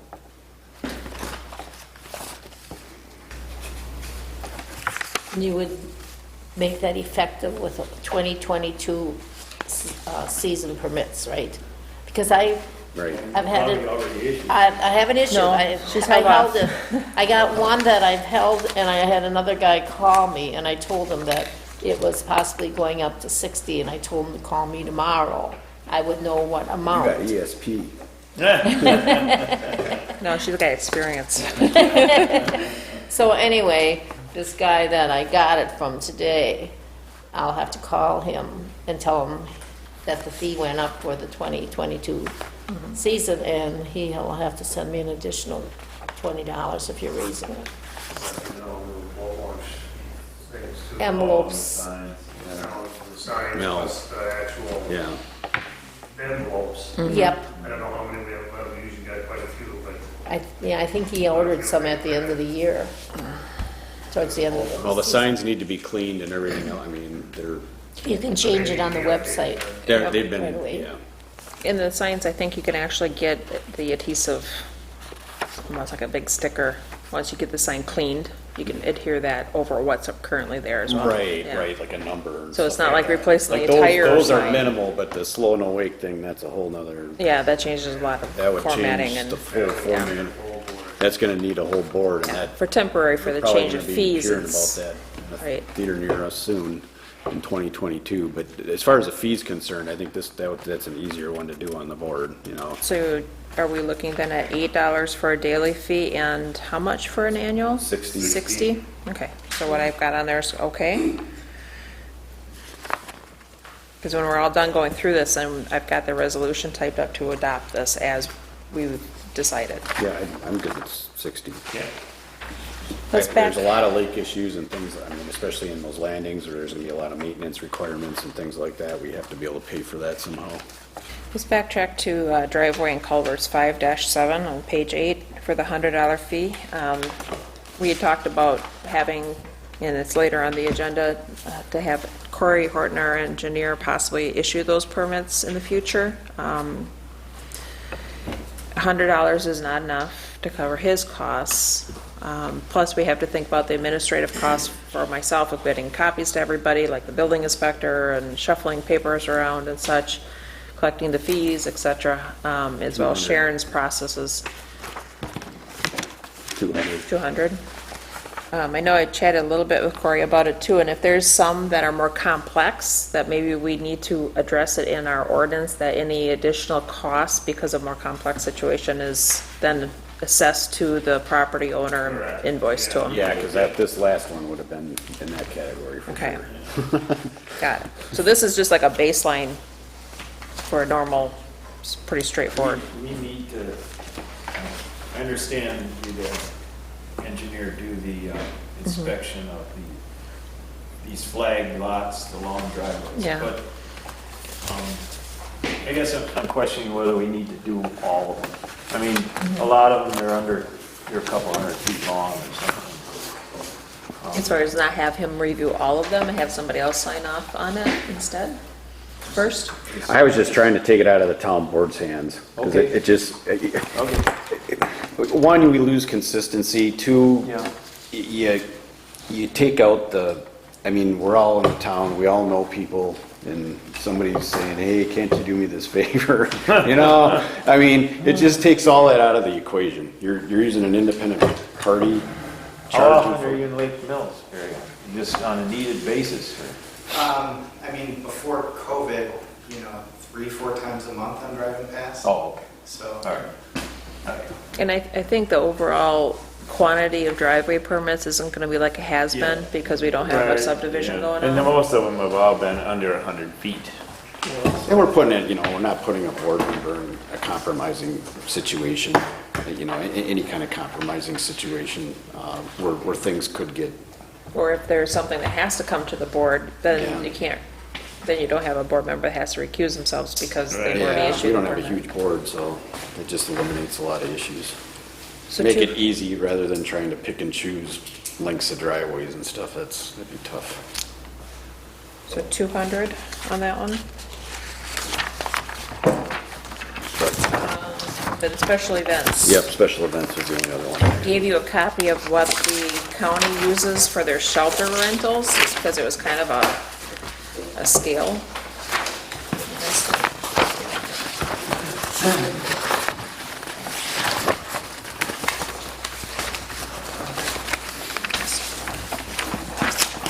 It's based on how many people, Yep, ranges, yeah. resident, non-resident. I'm not sure if we want to get into that as much, because with special I don't- events, it's a little different.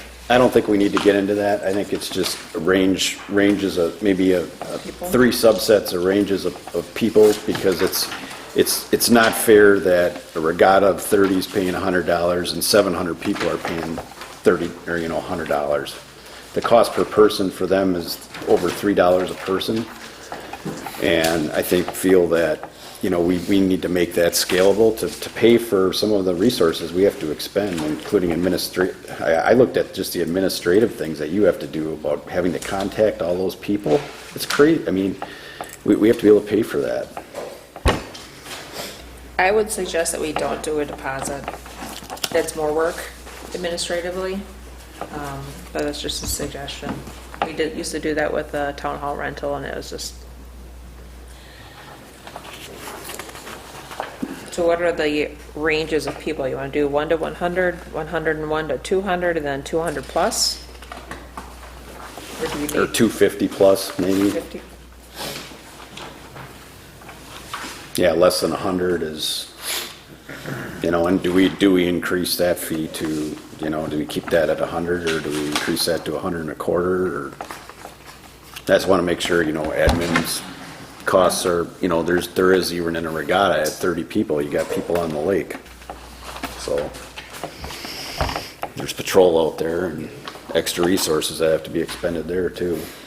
So then, what's the repercussion then if somebody comes in and says, I'm going to have 240 people and 400 show up? Well, next time they come in for another application, we have a note of that. Okay, the next time. Yeah, Okay. yeah, you're gonna have a hard, I guess yeah. it's hard to come back at them. And I think Court Park it has worked really well. I don't think they've had too many issues with their system at the county level, so, most people are pretty honest, and there is, you gotta remember, like, especially with like the triathlon, because that's where you're getting, you can get a lot of these borderline things where, but that's traceable, because they're charging people. Right. So we could ask for documentation saying, how many people did you have last year? Can you support that with your?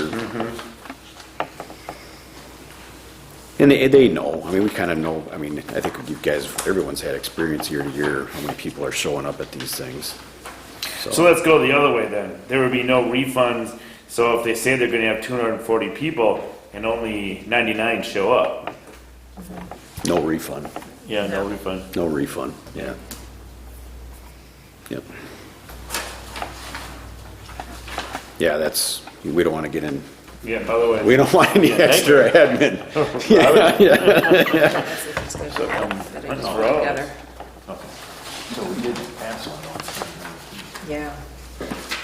Okay. I think it's really close to what I put together, so I think language-wise. When was the last time the boat launch fee was increased? Yeah, it was quite a while ago. Because it was it was $4, and then we went to $6. The last time the boat launch fees were raised, that's been quite a few years. The first time I was clerk that we raised it last time. It had been 2010, maybe. Yeah, I think so. Okay. Well, it's about time then. Yeah. Did we decide on the amounts for special events before we jump all over? We did not. So it's $100 for that's what we've been at for everything, but for 100 and less, it's just if we want to increase that to 100 and a quarter, just leave it as is. I feel this 250 plus, I think, has got to go up exponentially. What kind of cost do you think? And I know it's depending on what event it is and. Yeah, it depends what it is. I mean, like in Knickerbocker one, we'll buy at least one officer. For how many hours? Like 8 hours or something? Yeah, we'd be out there the whole time. So that's what, 100 and. We had extra guys on for the triathlon. We do the bigger events. I don't provide them for some of the smaller ones all the time. So your wages, you're hitting $160, $200 worth of wages. Easily. We had 2 boat patrolmen on, and I was on for the. That's per person, yeah. Per person. You're probably at 500 on that deal.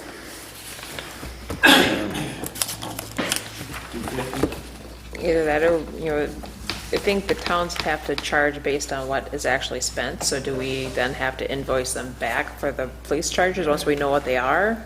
Never get paid. Yeah. Too hard to collect after. Yeah, it's too hard to collect. Got to get it going in. Well, I mean, if you're over, what do you say, here's the deal. If we're charging 100, that's, I'm just using a smaller one, for example. Yeah, if you're 100 people, you're a buck a person, but most of the time it's a lot under that. On average, it's probably more like 50. So you're a couple bucks a person. So I think you got to go to at least that 250 plus class. I think you got to go to. I would say I'd go to 500 on that, but that's just me. Yeah, I was thinking 4, but when you look at it math's point of view, it does get quite expensive. I'm retired. I don't have. It's painful. It's painful for us to go through the. I mean, it's a lot of work. And we don't. The city gets all the money. I mean, from business, we don't get anything. The relay one, Making enough money to hold the event. So there's money, there's costs. Those places that are coming in here, they're driving, $15,000 quads. They got all kinds of money. 500. Okay, 500. They own a quad, they got money. And then the 100 to 250 would be somewhere in between that. 250? Keep 100 for the first level, 250 for the next, and 500? Sounds good to me. Sounds good. Okay.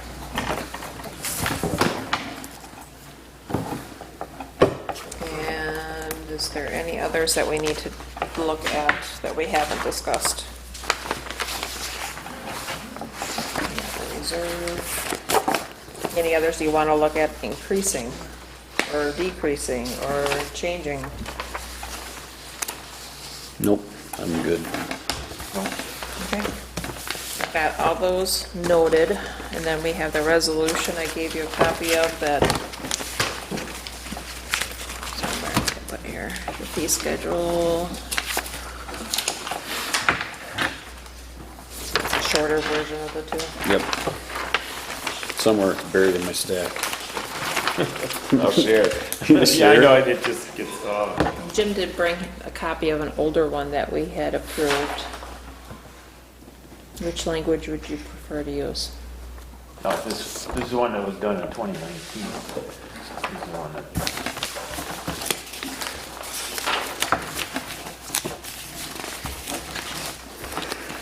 You don't have the copy of the 2019 one, just. No, I know, I'm not looking for that. Getting rid of, clearing a few things here. I wonder if the resolution of 2019 is one that Safe Built gave us This is the deal. to change their fees. I got that. And this is the borrow, oh, that's the borrow fund deal at the end. it says, therefore be it resolved that the Town of Lake Mills Board approves following fee schedules as defined in the attached schedule dated December 10th, 2019, and be effective upon passage and resolution and posting of the resolution. That's the where, therefore, let it be Okay. resolved. Whereas the fees set forth in the fee schedule append the fees in the Town of Lake Mills Code of Ordinances, and whereas the fees set forth in the fee schedules may be added to, amended from time to time by adoption and resolution, and whereas the town board shall review the fee schedules on at least an annual basis for the purpose of adjusting and updating the fees charged by the town, and any amendments or additions thereto may be made by resolution. Whereas the fees set forth in the fee schedule shall supersede any fee established elsewhere in the town's code of ordinances, the same charge. I kind of like this one. Yeah, I think it has a little more teeth to it. We can do the resolution, I can make the updates on the resolution, and then we can sign it, and then I'll get it posted so it takes effect, Okay, if that's what we want to do. okay. Yeah, so you're gonna attach, and next month we're doing this? Either next month, or if you want to read it with the correct language inserted, and then I'll update the typed copy and get signatures. It's up to you. When do you want it to take effect? Because it's clear the seasonal passes will be for 2022, so that, Without this. right. Yeah, why don't you just update the fee schedule, bring this all back, Okay, ready to sign and pass on January 14th, 11th, 12th, whatever it is. 11th. Unless you want to do it now. No, I mean, we're good on the fee for 2020. Yeah. Yeah, I mean, for Okay. her sending stuff out. That's- Yeah, I can make this, we can make a separate motion for that. Why don't you? Make a motion to increase the boat launch fees to $8 per day and $60 per annual permit. Second. Any other discussion? All in favor, say aye. Aye. Motion, Aye. all opposed, the same sign, motion carries. Approved boat fees. Then we're just gonna table the other thing till next month. Table the other one until January. All right. Okay? Got it. Discussion and or decision of Parks Committee survey.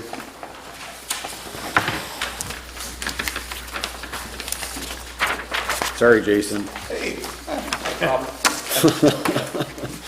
Last, No, the city does resident, non-resident, and out-of-state. Yeah, how many staff members do they have? What's that? How many staff members do they have to manage all that? Yeah, like 4. Actually, one person does it up there, but, yeah. Full-time. Does everybody have a copy of it? I saw it, yeah. And they broke it down too, so that was good. So that was the one that did get back to me. They're not exactly the easiest people to get a hold of, I found out. It's Ken Willowinski? Yeah, Ken? yeah. So that was originally, what was it, added up 9,500 or something? And then I had them itemized per park. Yeah, and 2 of those would come out of boat launch fees, Yeah. the boat to launch properties. The Elm Point and the Ferry Park would come out of boat launch fees. Yep. There's a boat launch at Joel. Yes, there is. It's They have considered a kayak. Canoe Yeah. launch. Yeah. Coming out of there too. You see them down there all the time. Talk about putting a kayak launch on there, how's that? All Normal right. one. That was, well, Half we can get one down in White Oaks too. We'll drag that? a boat down there. Yeah, White Oaks. Yeah, we'll drag a boat down there as a launch. lily pads. So what do we need here? Permission? to We go just, ahead? yeah, just to, yeah, approve it. I make a motion to approve the surveying of Elm Point, White Oaks, Ferry Park, and Majola Park. I will second that. Any other discussion? All in favor, say aye. Aye. Aye. All opposed on the same side, motion carries to approve the Parks Committee. It's gonna be really survey. interesting to see what Ferry Park, exactly what we actually. I know, it is, there's a few of them that are gonna. Hopefully, it's not on the other side of that guy's fence. I With think the it- nails I think in it it. is. With the nails I in it. will he sent me an email that you need to fill something out, and I think it was for like an invoice. To invoice him to charge Oh, for him? for, for the survey. Okay, PO or I'll something? forward you the information. okay. Yeah, that would be good. That way you can fill it out. Then he can put it on the schedule once he gets some money here. And then, he said it'll be as soon as the snow is gone. So it'll be done right away in the spring, that we're on the schedule right away, so. All right? Okay. All right, discussion or decision of work completed. Thanks, Jason. Britsky Bridge, future work to be Take completed care. for maintenance and safety. As far as I know, it looked good. Yeah. End project? Yeah. It looks good. I don't see that drop the water level any, but that's just me. No, but you can kind of tell them. I mean, it flows through there, but I was looking at, generally you can see the elevation drop on the upstream, but. Yeah, and the only thing I wanted to discuss is we can take a look at that bridge. I mean, if you looked at how they build bridges now, it wouldn't look the way it does, and Right. it probably should be a guardrail, and if we come across or find some grants that would pay for some of that restoration work and waterway work, repairing work, I mean, I think we should go after it. Yeah, I agree. Because I think that'll keep, they'll keep the door, an open door policy with those gentlemen and keep everybody happy in this deal, so. Because the thing is, it's been ever since the bridge has been built was the last time that was ever maintained. So it's not something that happens every Right. day, but you could see that cobble, it's one, the concerning point is that was higher up on the embankments than it was. And it's slushing and sloughing in. And then when it's stone, that's not the correct stone that's in there because you get moisture and it freeze and thaw, it's cracking. It's it all brittle, up. yeah. And Oh, yeah. So I don't know. I guess if you look at how long it was when it was built till Yeah. when it has its first maintenance, it's been quite a while. Yep. But at the same time, I think our main concern is to maintain the integrity Foundation. of that foundation. Oh, absolutely. So Yeah. that was that where concrete's going to have to be poured in there to hold that because obviously you can see when you walk in there, we all walked it. That thing Yep. is settling down. Oh, yeah, yeah. Yeah, and I mean, those are all things that, we can keep an eye on and look for beneficial grants because just from a safety, we would win on a grant on a safety deal, just like our guardrail. Something that, again, for engineering, have it shovel ready, like you said, with grants? Yeah, probably. Okay. Yeah. And that's a terrible road too, so Yeah. goes right along with it. Corey, have you ever walked down below that, That portion, underneath that I'm bridge? sure that was a 2 or a 3. I wonder if you think we should have Corey walk down there and take a look to see if he has a suggestion to maintain that. I can send him some of the pictures and the Yeah, we video can and send them stuff. some. We took a lot. Because now you got that new gravel and decided it's a lot easier to walk down in there. Oh, yeah. You guys fell on my butt after you guys left. Oh, That stuff slides out right on, that'll be the next thing in the water. I'm sure. well, yeah, and it didn't all get removed either, so. No, and they weren't real concerned about that. It didn't sound like they were. Did Brian come that up big stuff? at all that? Yeah, everything looked good to him. So, Yep. So do you shoot elevations in there or just a visual, yep, it looks good, the canal is what it's supposed to be and all that? Yeah, and I told them Brian was coming out to look at it, and they're the ones that, they know the blueprints and everything, and they know Yeah. that, so And he was good with it. and Dave was happy? They all left, I mean, they They didn't. left at 12. Yeah, they all left before the final work was complete. Well, I'll be seeing you Monday, anything you want me to? Conveniently left. Oh, Yeah. Gone. Yeah. So, but I got the after, like dead after picture, and you can tell Yeah. it's way different. I guess, I'm wondering what the next steps are with our attorney. As far as how, I know we're gonna pay the bill, and then, you know. Seek reimbursement was- They're gonna approve it, or send it to them, they're gonna approve it, then we pay it, right? Is that the Mhm. Yeah, process? yeah. And then, does Lee Leverton send the judge a letter saying this work is completed, and he takes care of all that? That's normally my understanding Well, I how it kinda works. wanna get this thing done, Wrapped up. you know, Yeah. and not keep going on and finalize it with Lee and us. Yeah, no, absolutely. That's what should happen. So, I'm sure that happens. Yep. We don't need a motion, I don't think, to do No. that. All right, we should be good there. New business, discussion or decision of guardrail on Crossman Road, obtaining a possible easement from Walter and Sandra Crossman. I think Corey explained everything really well. I don't think we have much of a choice here. We either have a guardrail or we don't have a guardrail. So this is considered a construction easement, is that right? I'll make sure I get the language correct. Yeah, ultimately, it could be a temporary construction easement. You know, we just would need permission to do the grading. You know, we don't need a permanent easement. The town doesn't need to permanently own that land. We just need to have a temporary right to regrade that, reslope it, and the property owner could maintain ownership over the property. It would just, you know, be at a flatter slope.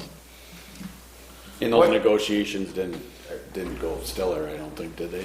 They what? When you had your discussion with them, I mean, you haven't gone back to them since the initial discussion, but I would suspect that they're not going to be happy with the result that they're going to hear. Right, yeah, I haven't physically met with them after, but I did call Walter and told him, you know, I investigated those additional solutions and, you know, they didn't pan out at all for, you know, being feasible. So, you know, I think it would make sense to just, you know, tell him we are looking for an easement and kind of outline what our options honestly are. And, you know, it's either working together to cooperatively get an easement or obtaining an easement through adverse, you know, possession, yeah. So, you know, I think once he sees what those options are, you know, initially when I talked with him, I said, what, you know, just trying to feel him out what he was looking for, and he didn't throw a lot on the table. Initial response was $1 million. So, Oh, you know, Many commercials. so, you know, ultimately, I think it's kind of, like Tom said, it's either you're going to build a guardrail or not, and, you know, it's just a matter of how that easement is going to get acquired, whether it's going to be cooperatively or not. As far as putting together that easement, we had to get an easement from Daybreak for, you know, doing some storm sewers that were just outside of the road right-of-way, and, you know, there's a standard DOT, you know, form that can be done on, so that can be done real easily. So there's not a lot of cost there, but, you know, if you have to go through the appraisal and, you know, the time to do that, it's a process. So, You put that paperwork together? For the Daybreak one? Yeah. Yeah. So you could do this for? Yep, could do the same thing for this one. So I would just recommend that we have him approach them follow up. with that, and if they decide if they're going to not want to do it, then we know the decision we have to make. So. It doesn't pay for me to do it because they're going to ask him to explain some more things, and I'm not going to be able to explain it. Corey has all this stuff. Yeah. How stable is that road bed, and what is our liability if we do nothing? You know, the slope is, you know, it's steep. It's like Yeah, a 1.5 to 1. It's tough. With the old road, where the drainage runs off the road, there was kind of a gully going down, and, Yeah. you know, it's certainly, you know, over time, if you left it alone, you know, that shoulder will slowly slough off, and you'd have to fill it in to, you know, maintain it. So it's not ideal from a maintenance perspective. You can't really mow it. No.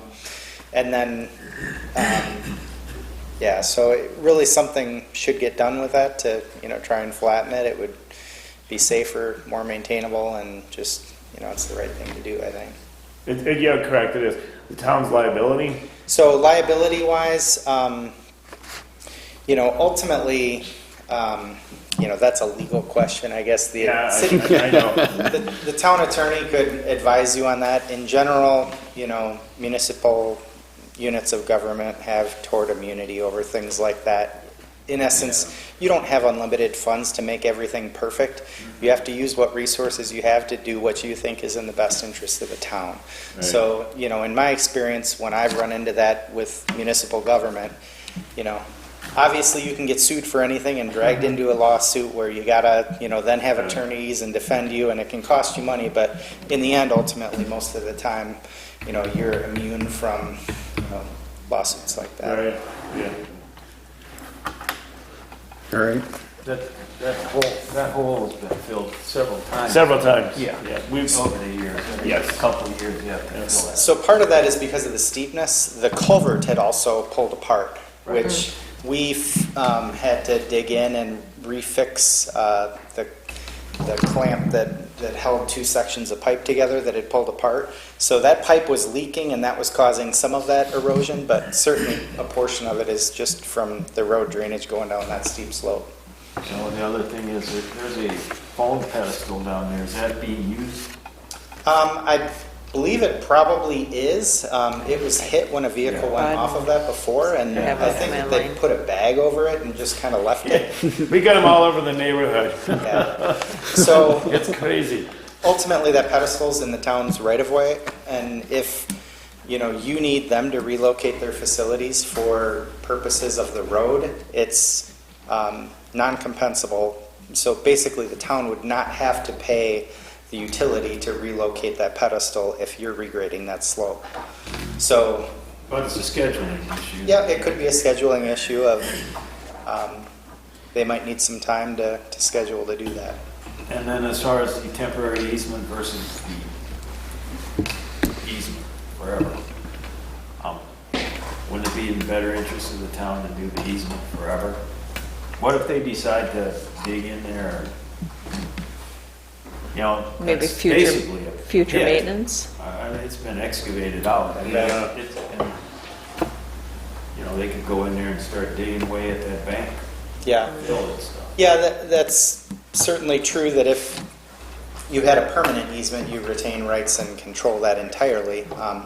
That being said, there's an infinite number of places around the town where, you know, you have ditch slopes that are right up to the right-of-way, and, you know, somebody could excavate right next to that too. So, you know, I think it happens all the time where it's just a temporary construction easement, but it certainly would protect you more if you had a permanent easement. That and for maintenance, if we have to do ditch mowing, we actually have to go around the guardrail. Right. Yeah. Yeah, that's a great point, Jim. Great point. Question. Yeah, that's true. I mean, you know, with a 2.5 to 1 slope, you're probably, you know, you're not going to run equipment on that slope. You're probably going to use, you know, like a boom arm mower, and that's so long. I don't know that you could get to the bottom of that. Probably so not, no. You might want to have some easement for maintenance purposes. That's a very good point. You would need a motion? Yep. Make a motion to pursue the permanent easement for that land at a 2-to-1 slope, you said, for a 2-to-1? It's a 2.5 to 1. 2.5 to 1 slope, and have R.A. Smith prepare the paperwork. Second? Any discussion? All in favor, say aye. Aye. All opposed, in the same sign. Motion carries. Discussion or decision of Rock Lake LRIP grant. I had a discussion with Brian. He talked to the state. He backed it up by talking to another person from the state. And basically what they told us is they felt that we should recycle the grant. So essentially reapply and get it to the date that it needs to be, which is, the bridge is like 25, I think, so we wouldn't be doing work until the 26th. 2026 or whatever it is. They said there's a lot of, their advice was there's a lot of money in the coffer right now at the state level, and he doesn't see why they wouldn't. And the state person said that as well, why they wouldn't reapprove that. I mean, he said, are they going to go back and look to see if they had approved that before in their, he goes, unless they have something in their computer system, he goes, neither party, the parties thought that would be an issue. Obviously, there's a good understanding that the state delayed this and it's compromised our So now we're reapplying for this LRIP grant. Is that something that Corey's going to be working on? I know there was a different engineer, I think, on this before. Yeah, and the reason that the other engineer was on it is because that's the engineer the state is using to do the bridge. Okay. So it was the same, which I guess in a way made some bit of sense. Just to have everybody dealing with everything, getting the same costs and everything like that when you go to, do the work, but I don't know what the answer is there, to be honest. I'm more comfort. I don't think I've even spoken to that place. So, because you get charged every time you speak. So I just kind of stay away from that. So I don't have any familiarity with them, working with them. My comfortability level lies now with our town engineer because he's here, Right, yeah. But that's just my perspective. I guess that's entirely up to you. Separate from that conversation, I guess one thing to think of with the stimulus that's coming, the bridge might get pushed faster than they might be anticipating. Have you had any discussions with them if they might be constructing? They did bump it up. They bumped it up, and it was the earliest was 2025. Okay. I was just thinking if it got bumped up, maybe you want to leave flexibility there for your LRIP to happen sooner. Our grant is up in 2023, and I don't think any of those dates was in 2023. Yeah, there's no way that would get constructed by then. No. So, yep, push it No, out. by the time they plan it, I just don't. The earliest maybe they could do 24, maybe. But at that point, it doesn't really pay to do that road until after they're done doing that bridge. Right. And it looked like it was just the south portion of that road that's in the worst condition anyway. Yeah, right. But that's going to be the part that gets beat up again. Yeah. When are they gonna do the bridge on Google? Same time? Same time. Yeah. 2020. So it's the board's decision on whether they want to use Corey to reapply for this new grant. I don't know, maybe it makes sense to do it that way because, you're not having the same person apply. Yeah, that's true. We know Corey knows how to apply for LRIP grants. I'd make a motion to reapply for the LRIP grant for Rock Lake Road and use R.A. Smith as the engineer. Second. Any other discussion? All in favor, say aye. Aye. All opposed on the same sign, motion carries. Discussion or decision of appointments of town election officials. I saw the updated list. Buried it somewhere. Yeah, I just buried it too. There it is. All right, I'll read through the names. We've got Susan Dale, Carl Glassford, Margaret Hanrahan, Amy Phillips, Linda Richardson, Lori Otto, Linda Lira, Karen Johnson, Jen Geertz, Linda Zwicker, Jerry Schultz, Carol Hesse, Maureen Kennedy Bolter, Nancy Lang, and Kathy Mock. They all look great to me. I'll make a motion to appoint the names for the election workers that Robin just mentioned. Second. Any other discussion? All in favor, say aye. Aye. Aye. All opposed on the same sign, motion carries unanimously. And thanks to the election officials, or the updated election officials. It's been a long day. For their work, yep. Discussion or decision of treasurer's bond for tax collection So like Sharon had mentioned, we have not seen it yet. We've got a few calls in to see what's going on with it. And what we have to do is make sure we have the bond to cover the state and county amounts of their levies. So we don't know what that actual cost will be until they calculate that for us. Last year, we paid $350, but I Right. don't know. So we got to County get that paperwork from our insurance company to get that started. That's the hard part. So we just table that till next time, or? I don't think we I can. don't think No, we have we next need to time. be able, as soon as we get the information from them, we need to be able to send the So you gotta check be in a and, position. yeah. Okay, yeah, I'll that's make a tough. motion to purchase the treasurer's bond for tax collection. It's the Second. amount that's required. Thank you. All right, any other discussion? All in favor, say aye. Aye. All opposing, the same sign. Motion carries. Discussion on our decision of driveway inspection procedures, appointment of driveway inspector duties. Okay, so we're gonna have the engineer do them, right? Yep. Make a motion to have R.A. Smith, town engineer, inspect all driveway. Second.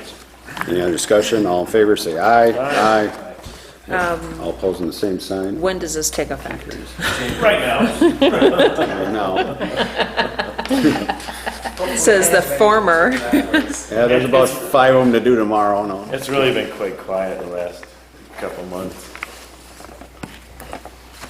Yeah, there's nothing going on right now, really. It'll be right when the road ban's go on. Okay, you made Yeah. the motion March. first, right? Okay. Yep, Days go into March. Motion carried. Discussion or decision of amendments to Town Ordinance 524 Special Events Application and Fee Structure. I think we already kind of hashed out the fee schedule. Yeah, the fee schedule we hashed out, just the updated safety information and, And that was that little 1-line or 2-line item that you had yeah, they're, suggested. it's not specifically, I don't remember now because I did look at it in the ordinance off the top of my head. So who's gonna incorporate the language here? This- Do you want me to put something together for the next meeting? Yeah, I think. I So we would have a suggest you work functioning with Tom document? And Yep. get this all put together. We can do that. Is there anything that you guys would like to add to what Tom has put together or tweak or before we start inserting it into the? Yeah, it's pretty straightforward. That's what that came out of a lot of research from a lot of different municipalities. Okay. They're all pretty much the same. It's the format they use. As far as the town ordinance is concerned, I don't know as if I really saw anything in there that would prevent us from putting that in there, but No, I don't think so. That I remember. I just want this put in a format or whatever. Mm-hmm. It's gonna be check boxes or whatever. Then it has to go on the permit also, this information, so. right.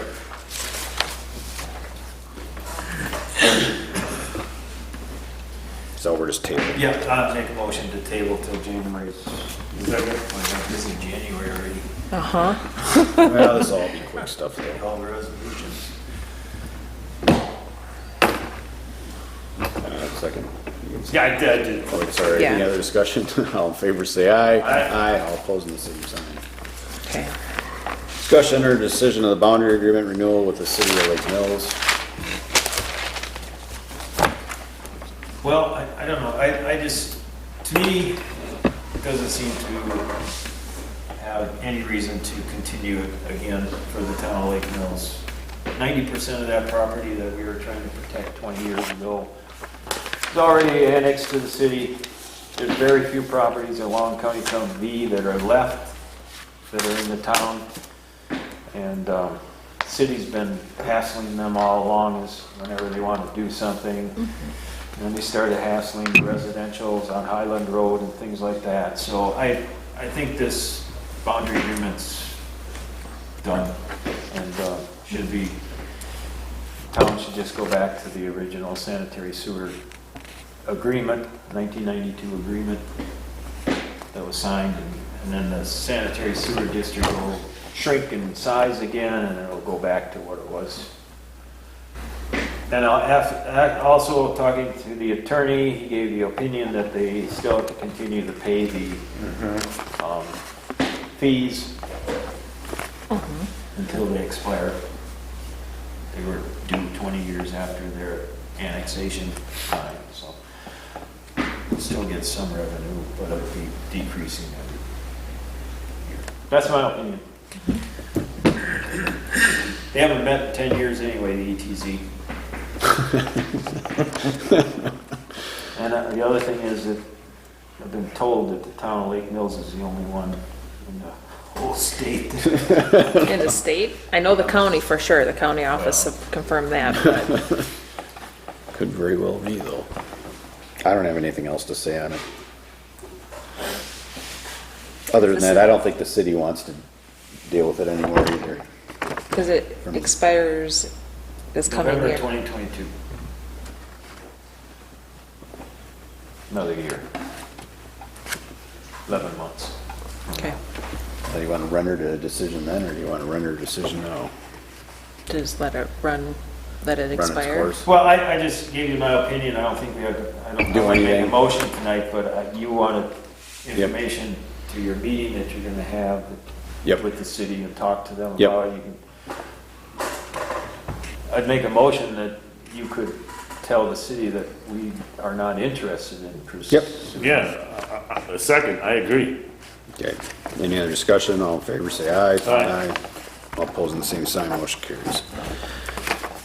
All right, moving on. Discussion or decision, a letter of support for Patricia Cicero, Jefferson County, for Marissa Ullman's role at the Water Resources Management Specialist, Jefferson County. Yeah, you missed the chairman. Oh, my bad. Yeah, duh. Okay. Discussion or, You went out of here. yeah, no, I didn't. No. Discussion or decision of list of intergovernmental issues for Chairperson Beagle to discuss with the city of Lake Mills. So the boundary agreement's one. Yep. I'm gonna do EMS. I'm gonna talk with them about that. Yeah. To see if they've got something in the works, because About fire budget or fire representation. fire representation, yep, is another one. Good luck with that one. Well, I think there's a benefit to it. Maybe they don't understand that, but and I think, I don't know if you were on that, or you were on the Cambridge thing when Glenn went over there. I don't know if he was a hindrance or a benefit or not, but I mean, you have to have either way, you have to have some adversaries to increasing budgets and be able to ask some tough questions, especially when it comes to spending money on equipment and facilities and all kinds of other stuff. And there is a role for that, and I think there is a benefit and an angle where it actually can, it can benefit the city. So I don't see why they wouldn't want to do it. Right, yeah. The thing I'd like to know is where we are with the payment of the fire station. That was originally set up on a 20-year loan, and it's got to be getting close to the end. So I would assume that our budget should be dropping unless they have refinanced that, and now we're paying for something that's, so I don't remember when that date was, but Jim, I think it was 20 years, wasn't it? Yeah. So it's got to be about at least 18 by now, I'd imagine. Yeah. There's not much room to expand. But they put on a budget one of the bottom lines on their budget is $100,000 capital investment fund. And that building is in there along with fire trucks and everything else that they throw in there. So good luck, but we've always been told, they're totally different. The Cambridge Fire Department is owned by the 5 municipalities. Correct. And you've got a board of commissioners. Including the building. Town of Lake Mills, City of Lake Mills, you are purchasing a service from the city. Yes, And correct. And they own There's it. no ownership in And it. there's no, we've been to budget hearings over the years. You have no input. So, good luck. It's worth a try, but. Maybe about the Joint Rock Lake representation from the city. Yeah. Or the committee in general. Yeah, no, I know they are working on that, but yeah, that'll come up, I'm sure.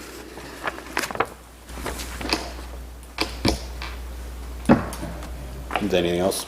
Okay, that's the list. Now you're on to I. Discussion and/or decision of letter of support to Patricia Cicero at Jefferson County and Marissa Ullman's essentially role at the Water Resources Management Specialist at Jefferson County Land and Water Department. So, I guess the only question I really have is, I don't have a problem with it, but what I'm curious of is, why do you have to have this? Is she here in some sort of a grant, or is this the end of her mission, and they're looking for a reason that she should stay on, or why do we have to do this? well, I imagine they do the county does the actual job performance. I'm not sure the interpretation of this line item statement here. I guess you can read into that a little bit too much because that's not really our role as a board, but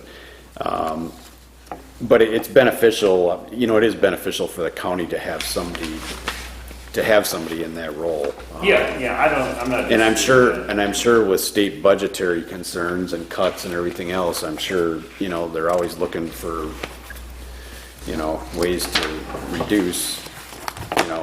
Right. I do believe she is funded through some sort of grant. Well, I'm sure she's part of she might be part of Clean Waters, Clean Boats. I think. She is, yes. Yep, Yeah. so she's part of that. Yeah.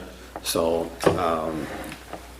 I think there's an essential role there. I read the letter. I didn't have any issues with it. I don't have a problem with that. I was just Is there curious about- any talk of there's a need for the letter as far as, is there an issue with possible funding? Is that why this came up? And we didn't really get an explanation on that. Okay.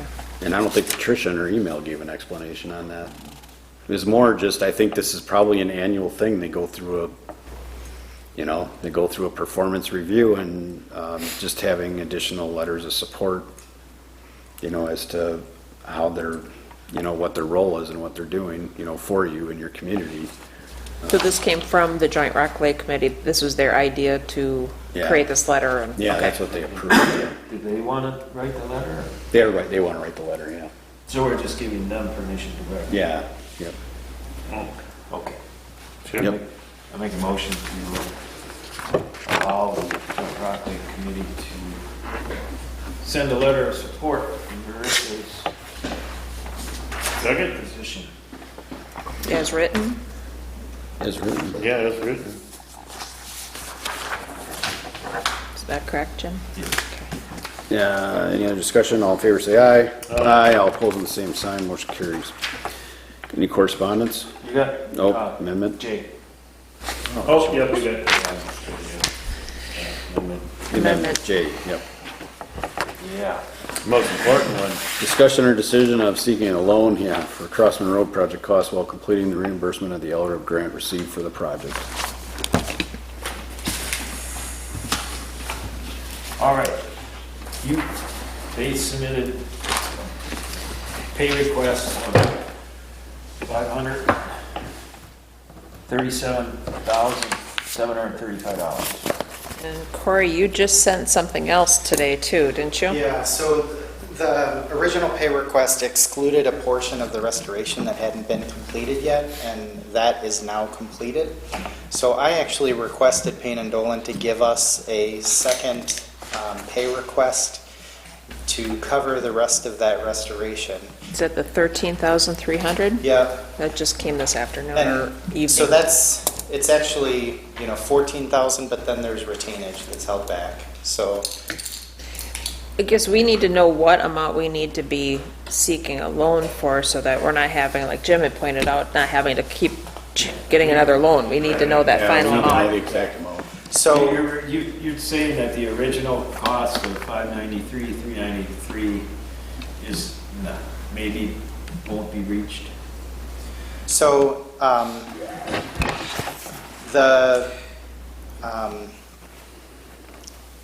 so that is the contract amount with Payne and Dolan. Correct. The engineer's estimate was higher than that, which is what won't be exceeded. The Payne and Dolan, there were some line items that weren't used, like there was a excavation below subgrade line item that's not going to be used. So we're not going to use the entire Payne and Dolan contract.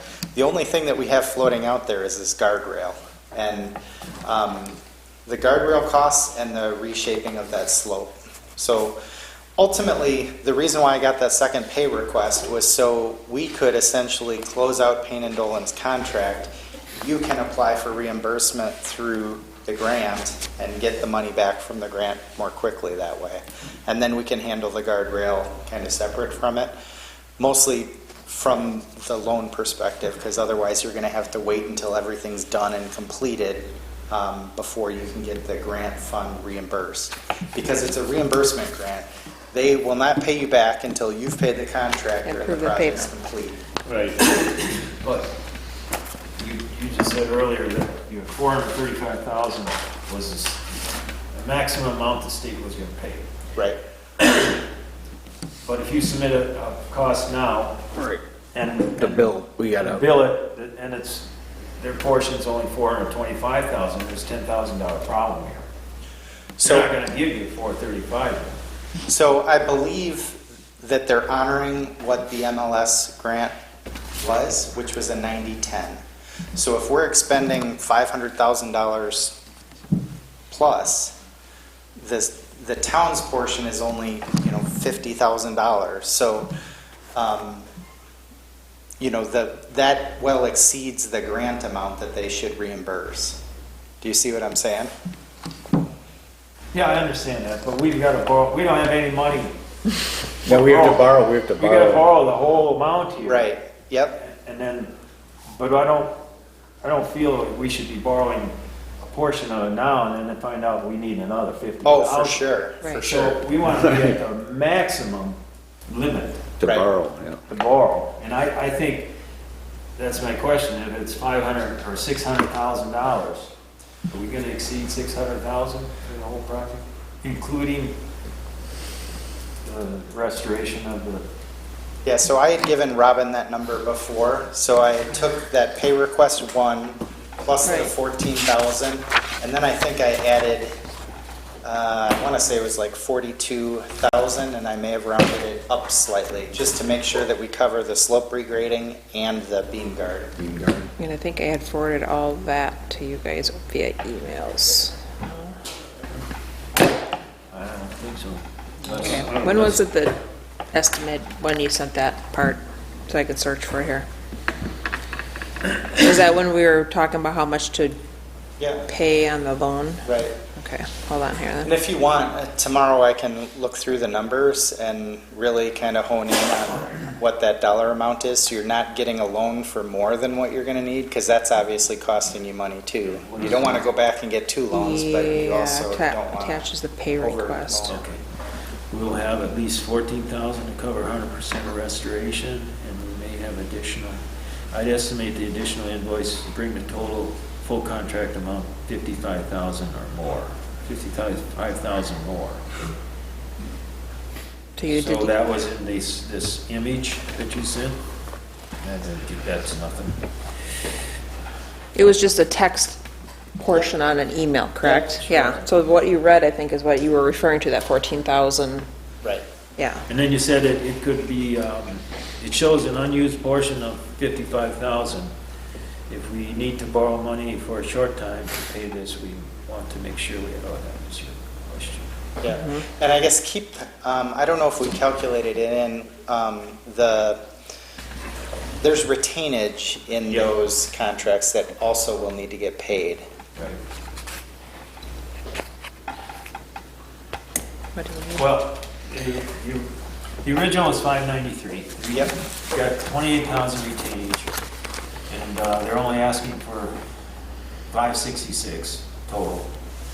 With That the, includes the retainage. So, and you think it's going to be another 55 over that, or 55. Over the 566? So it was 9,700 for the beam guard. That was included though. Oh, okay, they didn't, okay. They didn't That wasn't spend in it the yet. pay request. Okay, they didn't. So 97 for the beam guard, 14,000 for the rest of the restoration. And then there was the slope regrading. Let me see if I have that number. So, what did you say the second thing was? Third, after the guardrail? the restoration, 14,000? I'm all pain. We got 9,700 for Yeah, the beam got guard, that. 14,000 for 566, restoration. 97, 14. Whatever, you said 19 earlier. I believe. Right, I want to try to get you what the exact number was.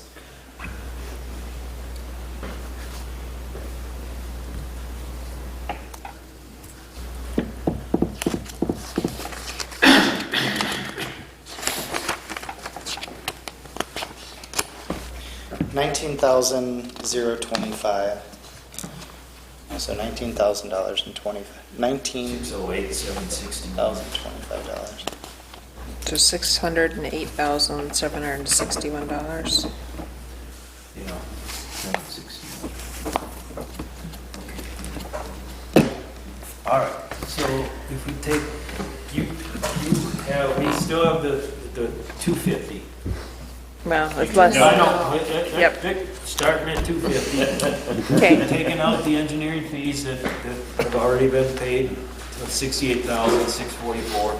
That left, it's still 181 on the treasurer's report, 335.56.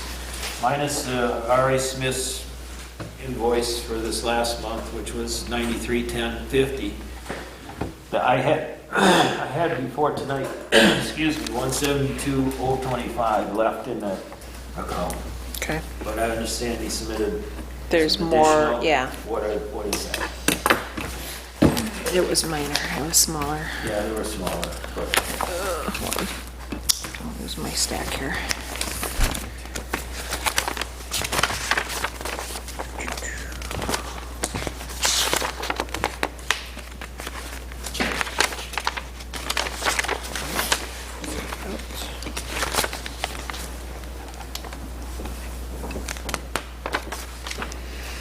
Crossman Road, 472.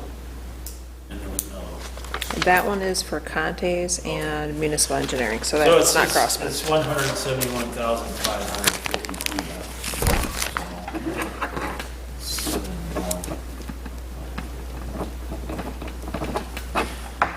So we'll take that off of the 608,000. You're gonna pay that, and you're gonna use that money, right? That was the intent.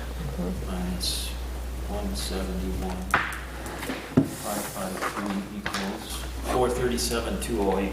Yep. That's the number, somewhere around there, 437. So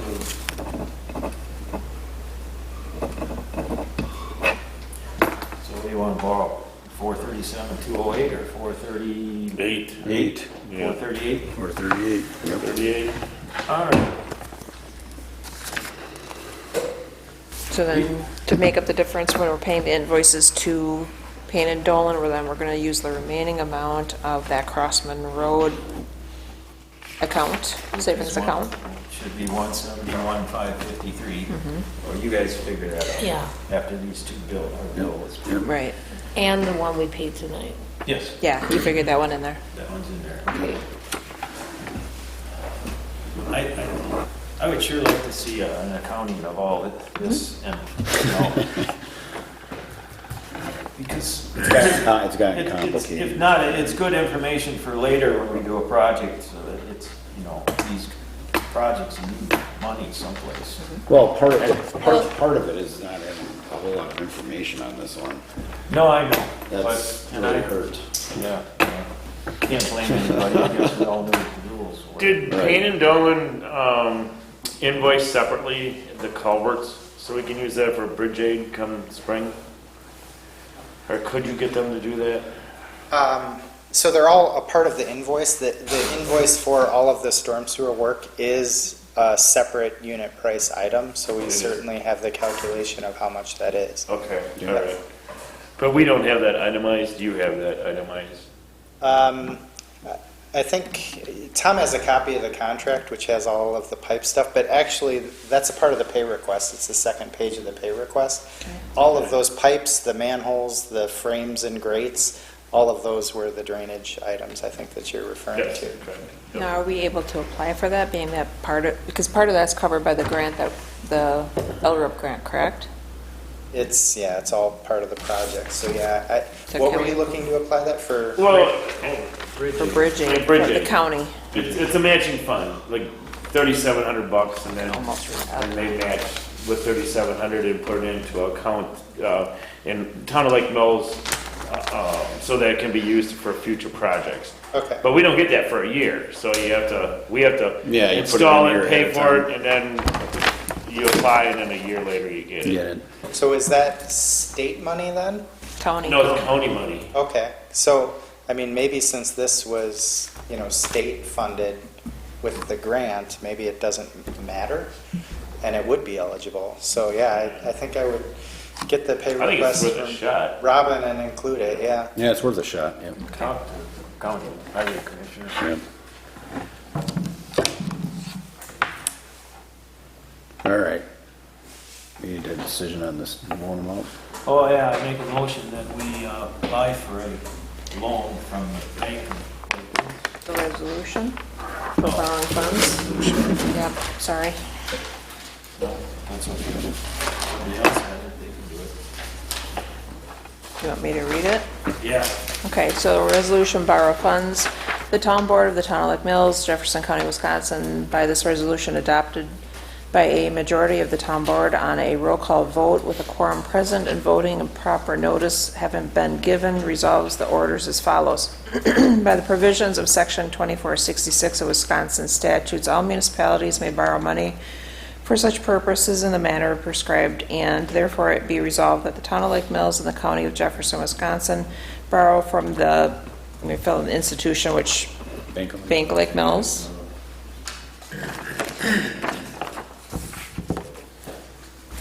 The sum of $438,000. for the purpose of financing road reconstruction and for no other purpose. The loan is to be payable within, we have to figure out how many years this loan is going to be for. 3 months.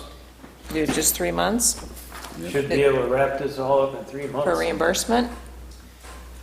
Did someone talk with Brian Udovich to see what the expected turnaround time is for reimbursement? I did not on that. Just being that this is such a goofy grant, like I had mentioned, how it's a Yeah. spin-off of another one, I have no clue what their turnaround is going to be. All right, maximum of a year. Just in case, I think that might be a good idea. Okay, 1 year. From, let's see, the date that we want to get the loan out for, starting tomorrow? Tomorrow? 12? Get the No, ball today is rolling. the 15th. 15th. December 2021, preceding the date of the loan is made. The loan will be repaid according to the terms of the loan. Resolve further that no money obtained by the town of Lake Mills by such loan from the state be applied or paid out for any purpose except financing road reconstruction. Resolve further that the chairperson and the clerk of the town of Lake Mills and the county of Jefferson, Wisconsin are authorized and empowered in the name of the town to execute and deliver to the financial institution certificates of indebtedness in such form as required for any sum of the money that may be loaned to the town pursuant to this resolution. The chairperson and clerk of the town will perform all necessary actions to fully carry out the provisions of Chapter 24 Wisconsin statutes and these resolutions. There resolve further that the preamble and these resolutions and the aye and no vote by which they were adopted be recorded, and that the clerk of the town for the certificate record along with the application for the loan to the Bank of Lake Mills. Lake Mills. Is that the final form that you're gonna sign tonight? It doesn't have to be if you have something you'd like to correct. It was kind of put together quickly because we needed it in a resolution. I would like it to reference Crossman Road. Crossman All Road, those where you state, reconstruction, yeah. Okay. Of Crossman Road, so it's specific to that project. can do, okay. Any other changes?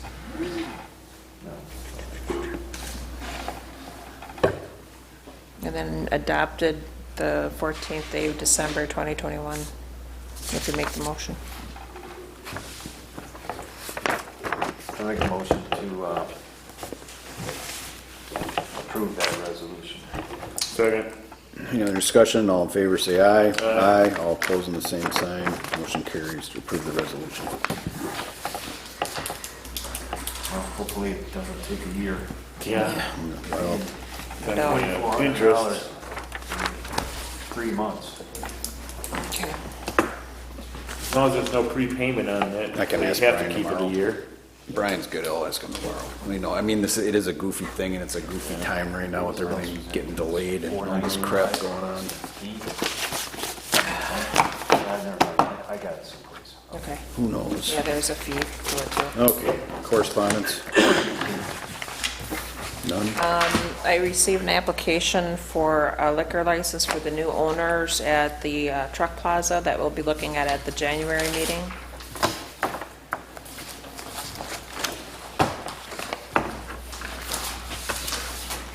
That's it?